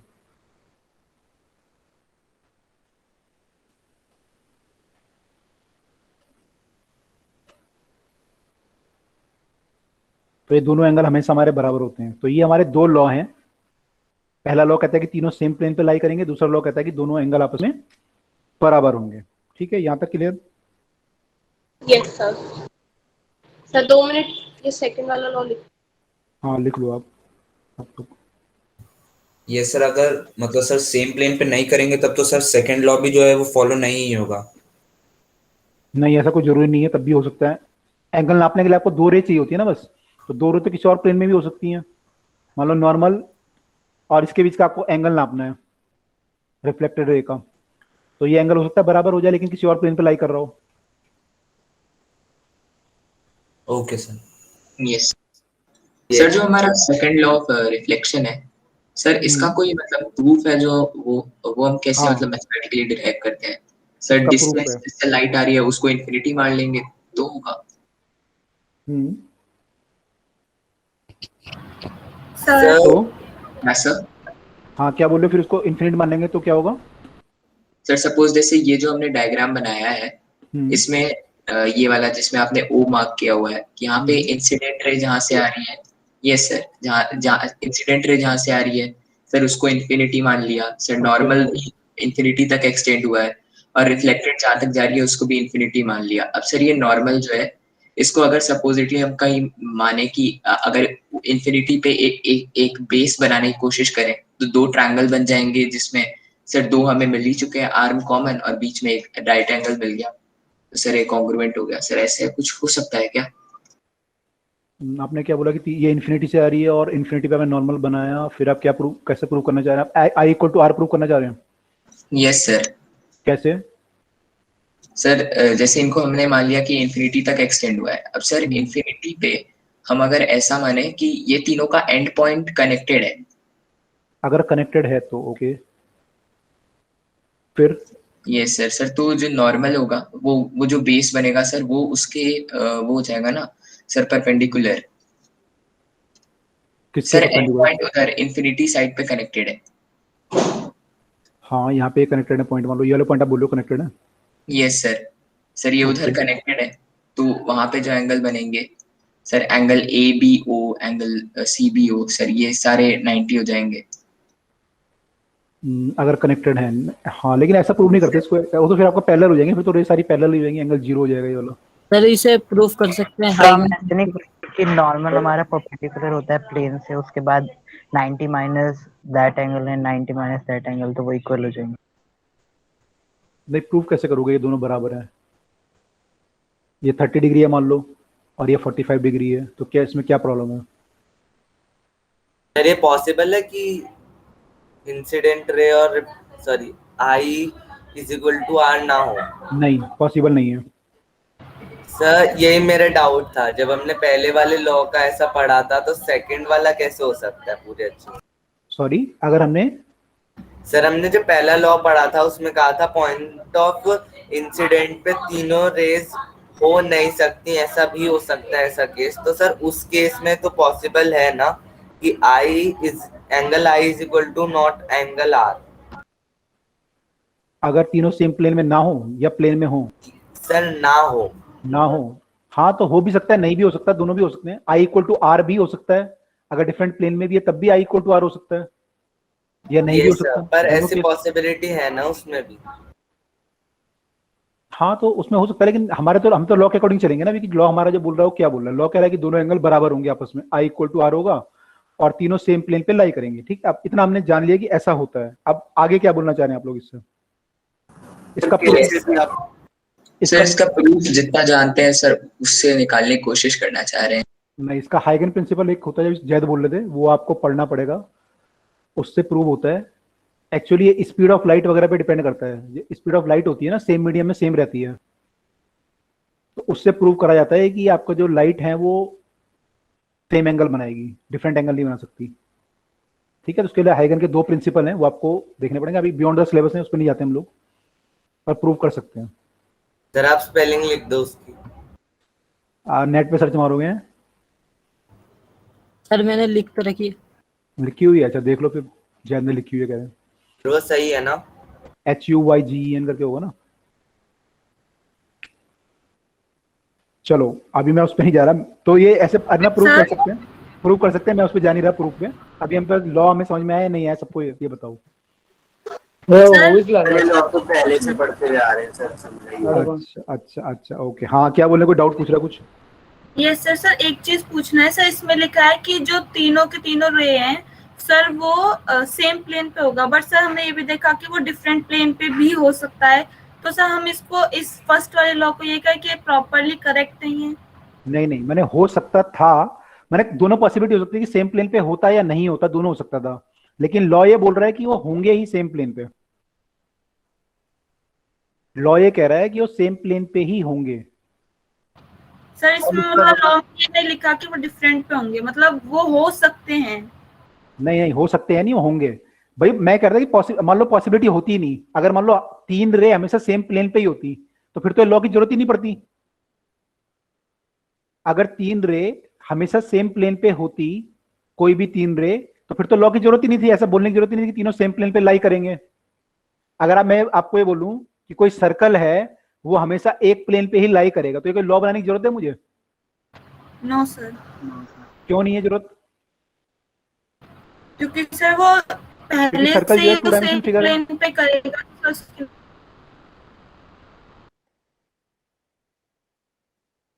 हाँ, क्योंकि सर्कल 2 डायमेंशनल फिगर है ना, तो 2 डायमेंशनल फिगर तो एक प्लेन पे लाई करेगा, उसमें कोई लॉ की जरूरत थोड़ी है हमें। लेकिन मैं बोलूं, मान लो आपको Yes, sir. कि 3 है ना, लेकिन आपको बोलूं कि 3 रे हैं। अब ये 3 रे एक प्लेन पे हो भी सकती है, नहीं भी हो सकती, डिपेंड करता है। तो मेरे को लॉ की जरूरत पड़ेगी यहाँ पे। तो या तो लॉ ये बोलता है मेरा कि तीनों रे सेम प्लेन पे हो सकती हैं या नहीं हो सकती, ऐसा बोलता है तो लॉ, या बोलेगा तीनों एक ही प्लेन पे होंगी, या बोलेगा तीनों एक प्लेन पे नहीं होंगी। तीनों पॉसिबिलिटी हो सकती हैं, या तो होंगी या नहीं होंगी, या दोनों चीजें होंगी कि हो भी सकती है नहीं भी हो सकती, यही पॉसिबिलिटी है। Yes sir. है ना? तो 3 लाइन अगर है तो 3 लाइन में ये पॉसिबिलिटी बनती है, या तो तीनों सेम प्लेन पे होंगी, या तीनों सेम प्लेन पे नहीं होंगी, या फिर हो भी सकती है नहीं भी हो सकती। तो यहाँ पे लॉ ने क्या बोला कि तीनों की तीनों सेम प्लेन पर ही होंगी, ये पॉसिबिलिटी हम नहीं लेंगे, ये ऐसा नहीं होता है कि ऐसा हो, हमेशा तीनों जो है सेम प्लेन पर ही लाइक करती हैं। सर जैसे हम पिछली क्लासेस में करते आए हैं, पहले थ्योरी नहीं पढ़ते, पहले हम प्रूफ वाली चीज करते हैं जिससे हम थ्योरी पढ़ पाए। मतलब वही है ना, जैसे मान लो आपने बोला कोई प्लेनेट, वो जो प्लेनेट है हमेशा गर्म होगा, ठीक है, तो आपने बोला गर्म होगा, तो आपने लॉ बना लिया कि हाँ ये प्लेनेट हमेशा गर्म होगा जो सन के पास होगा। लेकिन मैं आपको बोलूं कि ऐसा लॉ है कि भाई बर्फ जो है हमेशा ठंडी होगी, तो बर्फ तो ठंडी होगी, बर्फ कभी गर्म हो सकती है? No sir. तो उसके लिए लॉ की जरूरत नहीं है। वो फिर सर बर्फ ही नहीं रहेगी। बर्फ ही नहीं रहेगी। लॉ तो तब बनेगा अगर दोनों चीजें हो सकती हैं, वो ठंडी भी हो सकता है गर्म भी, जैसे प्लेनेट है, कोई प्लेनेट ठंडा भी हो सकता है गर्म भी हो सकता है, तब लॉ बनेगा कि सब पास भी हो सकते हैं सर, जैसे डायमंड प्लेनेट हुआ हो सब। तब आपका लॉ बनेगा कोई कि कोई प्लेनेट सन के पास है तो गर्म होगा, तब लॉ बनाओगे ना। तो ऐसे में करोगे 3 रे अगर होंगी तो उनकी पॉसिबिलिटी दोनों हो सकती थी, या तो पैरेलल होंगी या नहीं होंगी, मैंने एक प्लेन पे होंगी या नहीं होंगी, तो लॉ बना यहाँ पे। लॉ में तो ये है कि वो सेम प्लेन। हाँ, लॉ में यह है कि सेम प्लेन पे होंगी। अगर मान लो ऐसा होता ही नहीं तो लॉ बनाने की जरूरत ही नहीं थी आपकी, अगर वो हमेशा सेम प्लेन पे होती। Yes sir. क्योंकि कुछ लोगों को डाउट ये था कि 3 रे अगर होंगी तो सेम प्लेन पे ही तो होंगी सर, ऐसे पूछ रहे थे भाई सर 3 रे तो हमेशा सेम प्लेन पे होती हैं, आप लॉ क्यों बोल रहे हो उसको? तो मैं लॉ इसलिए बोल रहा था कि उसमें ऐसा भी हो सकता है कि ना हो, इसलिए मेरे को लॉ बनाना पड़ा यहाँ पे।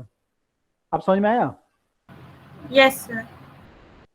है ना, क्योंकि प्लेनेट गर्म ठंडा है तो मैंने लॉ बनाया, मैं बर्फ के लिए थोड़ी लॉ बना रहा हूँ कि बर्फ मेरी गर्म होगी या ठंडी होगी, बर्फ तो होती है। तो सर मतलब कॉमन सेंस से कह सकते हैं सर, कुछ कॉमन सेंस और सर कुछ साइंस से निकलता है सर। जैसे वीनस ज्यादा गर्म है मर्क्यूरी से, पर मर्क्यूरी पास है सन के, तो वो ज्यादा गर्म होना चाहिए उस हिसाब से। तो हाँ, मतलब मेरा ये था, पहले आपको मैं ये पूछना चाहूंगा भाई कि ऐसी पॉसिबिलिटी हो सकती है कि एक प्लेन पे ना हो।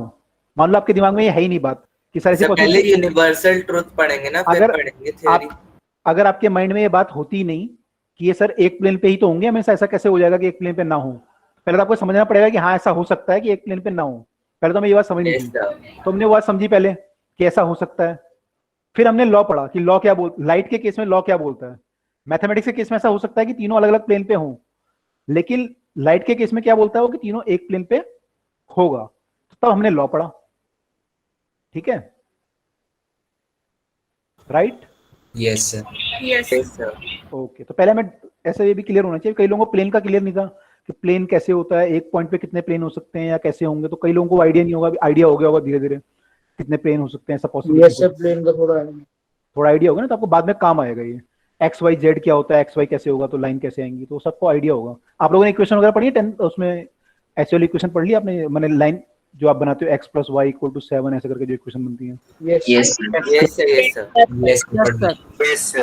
तो जब आप हायर क्लास में देखोगे तो हायर क्लास में जो इक्वेशन आएंगी ना ऐसे, तो इसमें मान लो ये इक्वेशन आपके ऐसे आई कोई इक्वेशन सर, उसमें थर्ड के लिए भी हो जाती है, तो ये भी जो इक्वेशन आएगी वो किस में आएगी, x और y में बनेगी ना इक्वेशन, ये z बन सकती है ये।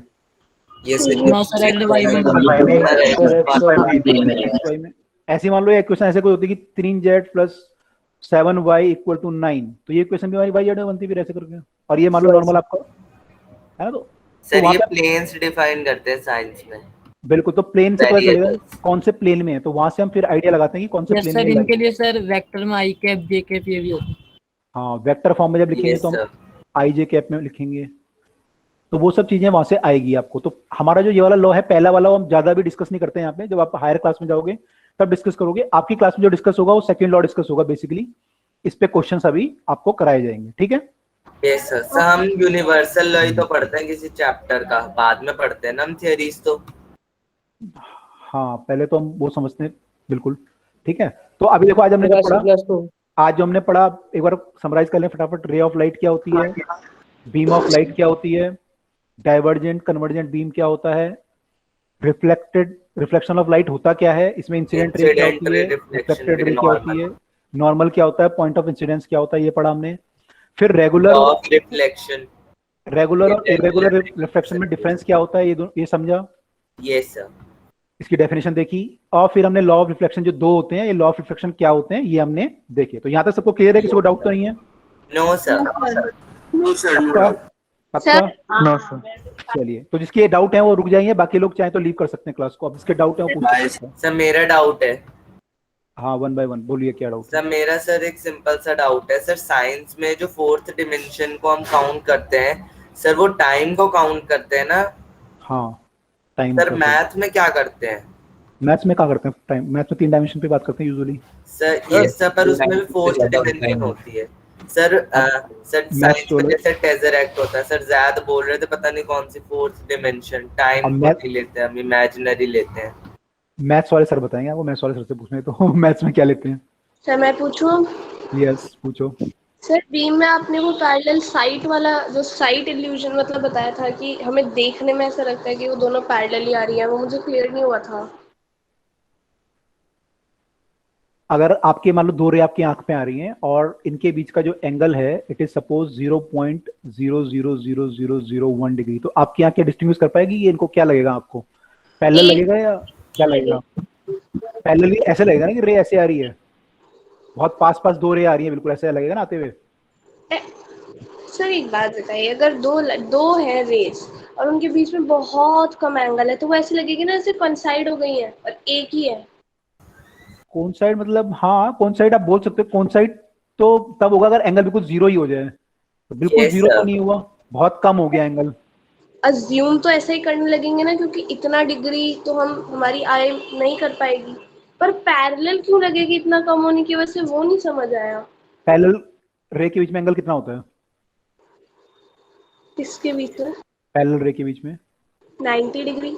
90 कैसे होगा, सर कोई एंगल नहीं 0 डिग्री होगा ना सर 0 डिग्री होगा ना, 0 डिग्री होगा एंगल उनके बीच का। सर छोटे से छोटा जो डिफरेंस होता है सर, हम उसे ले नहीं सकते सर। वेट जिन्होंने डाउट पूछा उनको क्लियर करने दो। हाँ सर जब हम 2 पैरेलल लाइन बनाते हैं तो उनके बीच में एक ऐसे लाइन बना के ऊपर भी 90 डिग्री का साइन और नीचे 90 डिग्री का साइन, ये लगाते हैं। कैसे, ऐसे नहीं, हाँ नहीं बीच में ऐसे, हाँ, और नीचे भी और ऊपर भी, मतलब दोनों पैरेलल लाइंस के बीच में, दोनों पैरेलल लाइंस के बीच में। तो तो आप किसके बीच का एंगल निकालना चाह रहे हो, आप इसके बीच का, इन दोनों इनका निकालना चाह रहे हो या इनके बीच का निकालना चाह रहे हो। हाँ इन दोनों के बीच का। इन दोनों के बीच का एंगल ऐसे निकालते हैं हम लोग इसको ड्रॉ करके। नो सर, इन दोनों के बीच का। हमें इन दोनों के बीच का एंगल चाहिए ना, इसको रे इसकी जरूरत, ये थर्ड रे क्यों ड्रॉ करी आपने, उसकी तो जरूरत ही नहीं थी। इसकी जरूरत क्या है इसको ड्रॉ करने के लिए, इसका एंगल निकालने के लिए 2 लाइन के बीच का। सर पैरेलल कभी भी मीट नहीं करते चाहे कितना भी डिफरेंस हो। तो इनका एंगल हम जीरो बोल सकते हैं ना। कैसे हो सकता है 0 डिग्री का मतलब क्या ना। 0 डिग्री क्या होता है, मतलब मीट हो गया ना, एंगल डिग्री नहीं है कुछ भी, 0।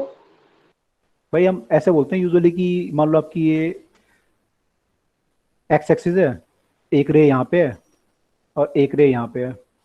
अब मैं आपसे बोलूँ कि ये वाली रे एक्स एक्सिस से 10 डिग्री का एंगल बना रही है और ये वाली रे एक्स एक्सिस से 35 डिग्री का एंगल बना रही है, तो इन दोनों रे के बीच में एंगल कितना होगा, 25। ठीक है, अब मान लो ये दोनों रे एक्स एक्सिस से 0 डिग्री का एंगल बना रही हैं, तो आप क्या बोलोगे, इन दोनों के बीच का एंगल कितना मानोगे, 0 तो मानोगे। इन दोनों के बीच में अगर आपको पूछूं कितना एंगल है तो आप क्या बोलोगे?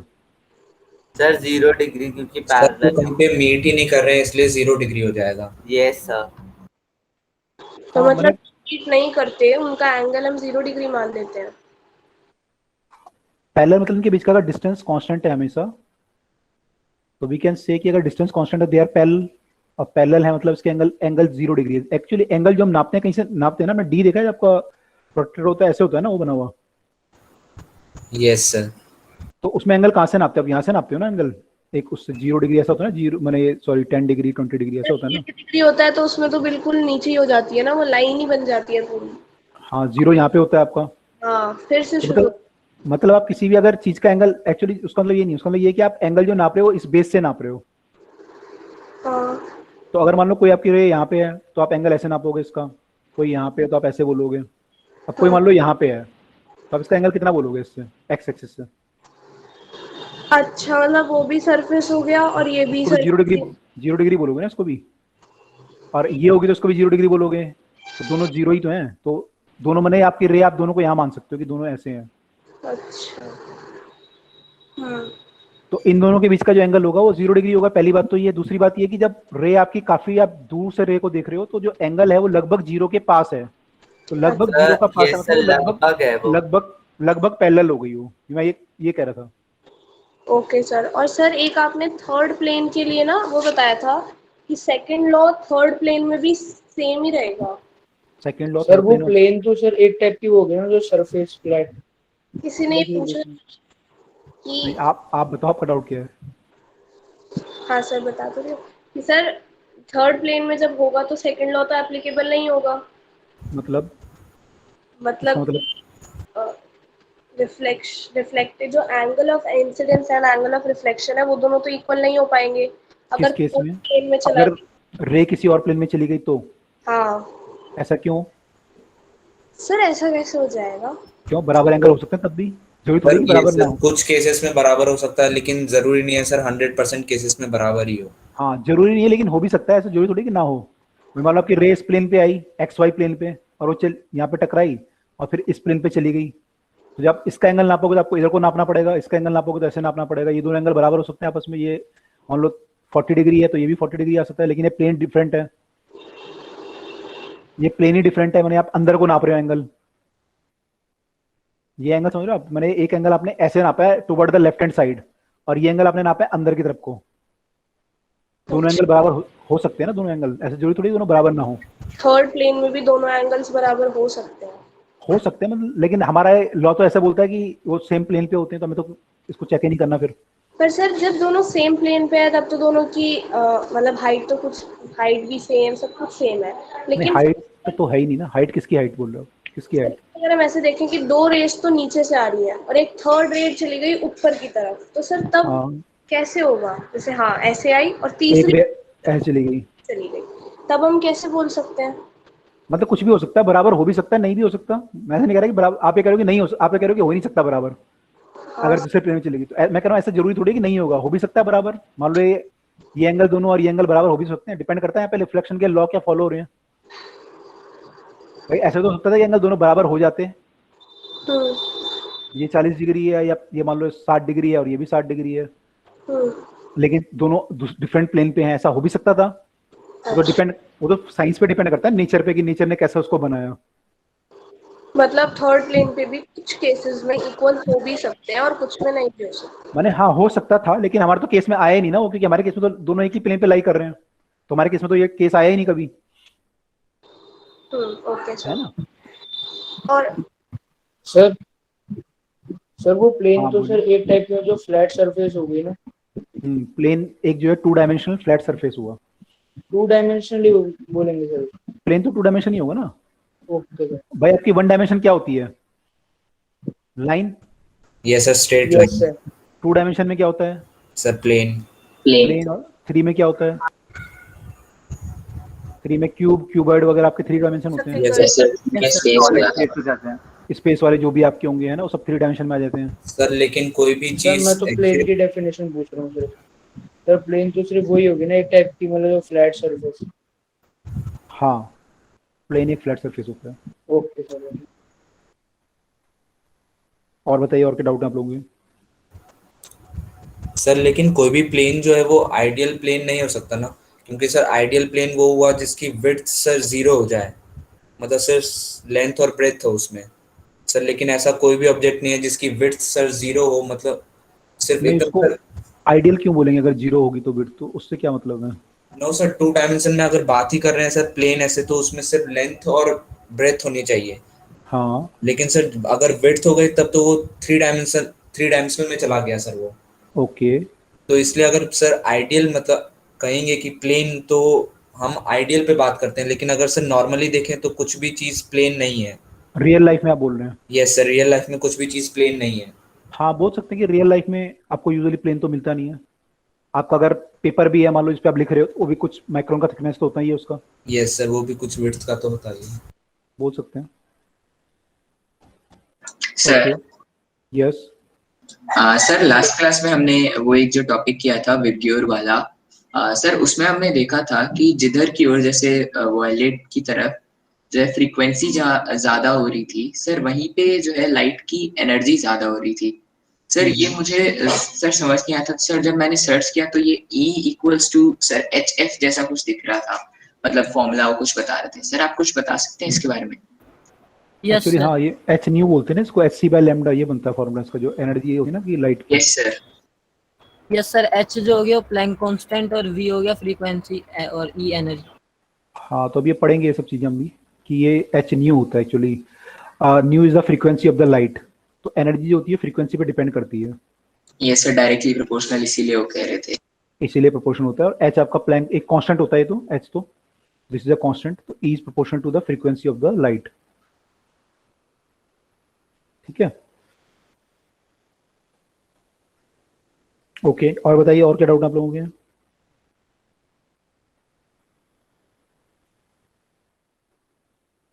डन। सर जो आपने इरेगुलर रिफ्लेक्शन का बताया था कि 10 करोड़ पॉइंट के बाद जो एनर्जी होगी वो जीरो होगी, सर वो मुझे समझ नहीं आया था कि जो रेगुलर है उसमें सिर्फ 1000 में हो जाएगी और जो इरेगुलर उसमें 10 करोड़ पॉइंट। रेगुलर में देखो, रेगुलर में क्या होगा, मतलब लाइट अंदर आई तो अब ये आएगी, फिर यहाँ टकराएगी, फिर यहाँ टकराएगी, फिर मान लो यहाँ टकराई, फिर ये दोबारा क्या होगा, कहीं ना कहीं अपना पैटर्न को दोबारा पकड़ लेगी। हो सकता है यहीं से दोबारा पैटर्न को पकड़ ले, इस पॉइंट पे फिर दोबारा आ जाए, या फिर ये हो सकता है यहाँ पे आने के बाद थोड़ा सा इधर को गिरे और अगली बार फिर थोड़ा सा इधर को गिरे, और लेकिन 3-4 के बाद ये दोबारा अपना पैटर्न कहीं ना कहीं पकड़ लेगी, क्योंकि पर्टिकुलर डायरेक्शन में जा रही है। जो रे है ये पर्टिकुलर डायरेक्शन में जा रही है, तो ये कहीं ना कहीं जाके दोबारा अपना पैटर्न पकड़ लेगी, तो ये कुछ पर्टिकुलर पॉइंट पे ही गिरेगी। हो सकता है वो पॉइंट आपके कम हो। यस सर, पॉइंट्स कम होंगे, लेकिन मान लो रैंडम डायरेक्शन में यहाँ पे रे चली जाती है ऐसे, तो अब क्या होगा, पॉइंट आपके ज्यादा हो जाएंगे जहां टकराएंगी सारी रे जाएंगी। तो अब क्या होगा, आपका हर जगह आपको लाइट दिखेगी, और हर जगह वो फिर ऐसे जब यहाँ टकराएगी तो यहाँ भी कई सारे पॉइंट हो जाएंगे आपके। यानी हर पॉइंट को कुछ ना कुछ लाइट जरूर मिलेगी। लेकिन यहाँ पे क्या होगा, हो सकता है कोई पर्टिकुलर पॉइंट्स को आपको लाइट मिले, उसके बाद वो लाइट जो अपना दोबारा पाथ को रिट्रेस करके उसी पाथ पे घूमे। Yes sir. ठीक है। Yes sir. तो सर मैं इसमें से सर जो मैं समझ रहा हूँ सर, मेरे हिसाब से सर दोनों में सर 1 लाख पॉइंट या फिर 10 करोड़ पॉइंट के बाद सर एनर्जी जीरो होनी चाहिए, जब वो इतने पॉइंट टच कर लेगी। सर मुझे ये समझ नहीं आया कि आपने इसमें लिखा है कि 1 लाख पॉइंट के बाद वहाँ पे एनर्जी पूरी एब्जॉर्ब हो जाएगी, और जो इरेगुलर उसमें 10 करोड़ पॉइंट के बाद। सर ये पॉइंट मुझे समझ नहीं आया था। क्योंकि हाँ, वो इसलिए होगा क्योंकि जैसे मान लो यहाँ पे मैं कह रहा हूँ कि लाइट गिरी यहाँ पे, उसके बाद यहाँ गिरी, उसके बाद यहाँ गिरी, उसके बाद यहाँ गिरी, ये 4 पॉइंट हो गए। फिर दोबारा आई, तो अब अगर मान लो इन 4 पे घूमती रहती लाइट, तो इन 4 में ही खत्म हो जाती घूमते घूमते। Yes sir. लेकिन मान लो 4 पे नहीं गिरी, वो थोड़ा सा बेंट हो गया, यहाँ पे गिरी, अगली बार यहाँ पे गिरी। सर हम 1 लाख डिस्टिंक्ट पॉइंट्स की बात कर रहे हैं ना? डिस्टिंक्ट पॉइंट तो है ना, तो हो सकता है यहाँ पे कि 4 के बाद वो 8 पॉइंट के बाद या 20 पॉइंट के बाद या 50 पॉइंट के बाद अपना पाथ रिट्रेस कर दें, तो 50 पॉइंट को एनर्जी मिलेगी केवल। Yes sir. लेकिन यहीं पे वो पॉइंट जो है आपके 10,000 हो जाएंगे। यस सर, ज्यादा हो जाएंगे। ओके सर, हम डिस्टिंक्ट पॉइंट्स की बात कर रहे हैं। Okay sir. डिस्टिंक्ट पॉइंट की वरना सर नंबर ऑफ पॉइंट्स तो सेम होंगे ना, जितनी बार वो होगी मतलब टोटल। हाँ, वो तो सेम आएगा, वो तो सेम है। डिस्टिंक्ट पॉइंट की बात। Okay sir. Okay okay okay. और बताइए और डाउट? डन। सर 10th के नहीं है चीज थी सर, डिफ्रैक्शन रिलेटेड। डिफ्रैक्शन क्या पूछना चाहते हो?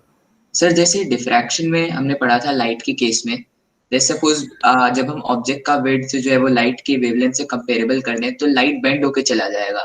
तो सर अगर हाँ। हम उस केस में सोचे तो ऑब्जेक्ट हमें इनविजिबल लगेगा क्योंकि सर अगर लाइट हम तो उसमें पड़ा ही नहीं। अच्छा, आप कह रहे हो कि अगर हमारा दोनों का थिकनेस हुआ तो बेंड होके लाइट चला जाएगा, तो आपको क्या ऑब्जेक्ट इनविजिबल लगेगा? Yes sir. माने यहाँ से लाइट आ रही है और ये यहाँ पे टकराई और यहाँ से बेंड कर गई, तो आप कह रहे हो कि यहाँ पे मुझे ऑब्जेक्ट दिखेगा ही नहीं यहाँ से, आप ये बोल रहे हो? यस सर, कुछ ऐसा होगा क्या? नहीं, ऐसा नहीं होता। एक्चुअली होता है कि मैंने आपको बताया था कि यहाँ पे जब लाइट टकराती है ना, टकराने के बाद वो केवल यही नहीं जाती, वो सब डायरेक्शन में चली जाती है ऐसे, वो हर डायरेक्शन में जाती है। यस तो सर। है ना, तो हर डायरेक्शन में जाती है। ऐसा नहीं होता कि ये पर्टिकुलर डायरेक्शन में बेंड हुई। बस ये होता है कि यहाँ पे जो कोई पर्टिकुलर एक एंगल होगा जहाँ पे कि लाइट ज़्यादा चली जाएगी, लेकिन बाकी जगह भी लाइट जाएगी। ऐसा नहीं कि लाइट यहाँ नहीं जाएगी, लाइट यहाँ भी जाएगी, तो आपकी आंख तक भी कुछ ना कुछ लाइट जरूर रीच करेगी। Okay sir. सर मतलब मल्टीपल जगह पे जाने का इसका यही मतलब है कि हमें अपने एक्सपेरिमेंट के मुताबिक तो वेव नेचर से वो बेंड होता हुआ दिखेगा, लेकिन कुछ पार्ट उसका रिफ्लेक्ट होके मतलब हमारी आई तक भी आएगा। हाँ बिल्कुल, ये भी एक्चुअली वेव नेचर है कि यहाँ पे जो आके लाइट और डिफरेंट उसमें चली गई ना, ये वेव की एक प्रॉपर्टी आप पढ़ोगे भी आगे कि ये पॉइंट आपका एक्चुअली जो सोर्स होता है, सोर्स कैसे होता है, वेव ऐसे छोड़ता है ना आपकी सोर्स। अब क्या होता है जब ये यहाँ पे लास्ट टकराता है, क्लास में आपने बताया था कि मतलब हर पॉइंट सोर्स की तरह एक्ट करने लगता है। बिल्कुल, जैसे यहाँ पे टकराता है ना, ये भी एक सोर्स की तरह एक्ट करने लगता है, तो ये भी रे छोड़ता है हर डायरेक्शन में। फिर तो ये लाइट आपकी हर डायरेक्शन में चली जाएगी फिर यहाँ से। तो हम बोलते हैं कि लाइट बेंड हो गई, तो एक्चुअली बेंड ऐसे होती है वो। उसका मतलब ये नहीं है कि लाइट केवल पर्टिकुलर डायरेक्शन में चली गई, वो लाइट मैंने हर डायरेक्शन में चली जाती है। तो ये इसके वेव नेचर को शो कर रहा है। Okay sir. ओके सर, एक फ्रिक्शनलेस सरफेस वाला क्वेश्चन पूछा था, शायद आई थिंक कृष्णा ने पूछा था या जैद, कि अगर फ्रिक्शनलेस सरफेस होगा तब क्या होगा, ऐसे करके कुछ था। या फिर ऑयल होगा तो जो अगर हम पार्टिकल नेचर लेंगे लाइट का, पार्टिकल नेचर लाइट पार्टिकल का, तो मोमेंटम में कुछ वो होगा। सर वो मुझे मतलब समझ ही नहीं आया, उसने पूछा क्या और आपने जवाब क्या दिया, तो एक बार आप वो बता दें। वो तो 9th क्लास में पढ़ा था हमने, मोमेंटम क्या होता है बताओ। सर क्वेश्चन क्या था? क्वेश्चन उनका ये था कि अगर लाइट एक फ्रिक्शनलेस सरफेस पे गिरेगी तो क्या पर्टिकुलर डायरेक्शन में चली जाएगी या क्या होगा।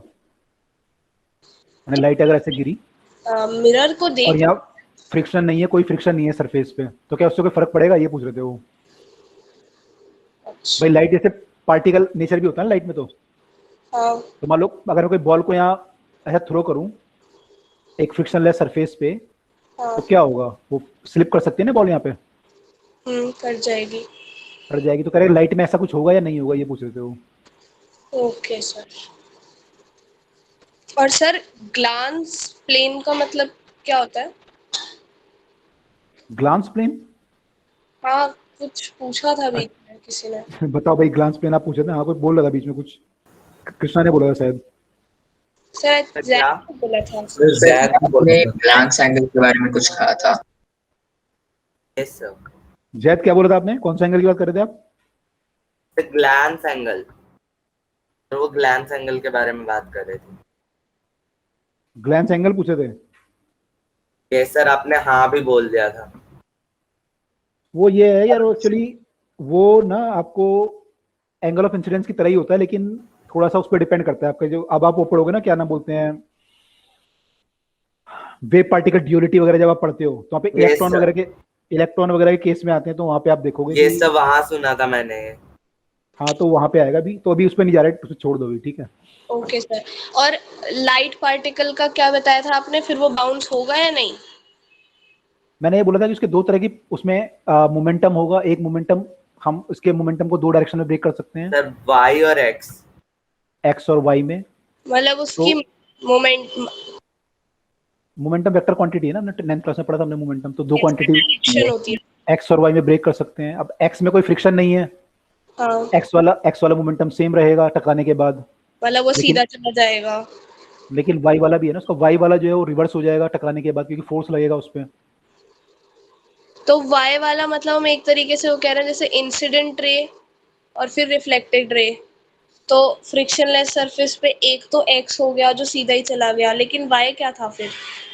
y वाला जो था वो इधर को उसको वेलोसिटी दे रहा था इस डायरेक्शन में, तो वो जब टकराएगा यहाँ पे तो उस पर फोर्स लगेगा इधर को, हाँ तो इस पे फोर्स जो है y डायरेक्शन में लगेगा तो उसका मोमेंटम इधर को चेंज हो जाएगा, तो अभी जो मोमेंटम नीचे को था वो वो ऊपर को हो जाएगा, मतलब अब वो ऊपर की साइड मूव करने लग जाए। नेट मोमेंटम ऐसा हो गया अब इन दोनों का रिजल्टेंट। ये y वाला वापस हो गया, x वाला वैसे ही रहा जैसे पहले था। पर ये एक्स वाई थे क्या, मतलब ये दोनों जो थे? पार्टिकल माना ना उन्होंने, माना कि पार्टिकल, अगर मैं लाइट को पार्टिकल मान लूं, स्ट्रीम ऑफ पार्टिकल, तो उनमें मोमेंटम होगा ना, तो ठीक वो मान लेते हैं। ओके चलिए अब मैं क्लास को एंड कर रहा हूँ क्योंकि दूसरी क्लास स्टार्ट हो रही है, ठीक है। सर हाँ जी अन्ना बोलो।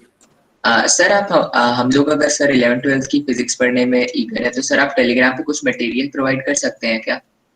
मटेरियल तो पड़ा हुआ है, हमारा पैकेज ले लो ना, आप उसमें पड़ा हुआ है ना, कोर्स में जाओगे आप सेक्शन उसमें 11th की सारी बुक है उसे, सारी बुक है 11th 12th की कोर्स सर सेक्शन में अगर आप जाओगे 11th की है उसमें 11th 12th। सर पहले वो चेंज करना पड़ेगा अपना, मतलब यस सर 10th फाउंडेशन है उसमें 11th। हाँ आप अपनी प्रोफाइल में जाके पहले अपनी क्लास चेंज कर लीजिए और फिर 12th का ले लीजिए, उसमें मटेरियल सब मिल जाएगा आपको। ओके सर ठीक है sir. Okay sir thank you sir. Thank you bye sir, thank you sir. Bye sir. Thank you sir, good evening sir. Thank you sir. Bye sir. Bye, good evening all of you.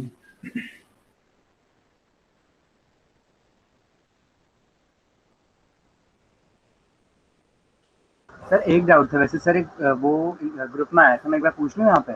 पूछ लीजिए, मैं बता देता हूँ। और इससे मैं chat box में डाल देता हूँ। नहीं आप ऐसे पूछ लीजिए, क्या पूछ रहे हैं, ऑरली पूछ लीजिए। सर इसमें ऑप्शंस भी है ना, वो मल्टीपल, मतलब वो कौन सा करेक्ट है वो पूछता है। आप फिर टेलीग्राम पे डालो, हमारे टेलीग्राम है ना कॉमन वाला। ओके सर, टेलीग्राम पे डाला था, आपका रिस्पॉन्स नहीं आया तो पूछा। कब डाला था, कब डाला था, पहले डाला था? एक हफ्ते के बाद, एक हफ्ता हो गया सर इसमें, मैं नहीं डालता सर, वो मुझे समझ नहीं आया इसलिए पूछ रहा हूँ। चलो दोबारा डाल दो, मैं अभी देख लेता हूँ। Okay sir. ओके सर मिल गया। क्या डाउट? सर उन्होंने भेजा है ना, अभी चैट में भेजा है।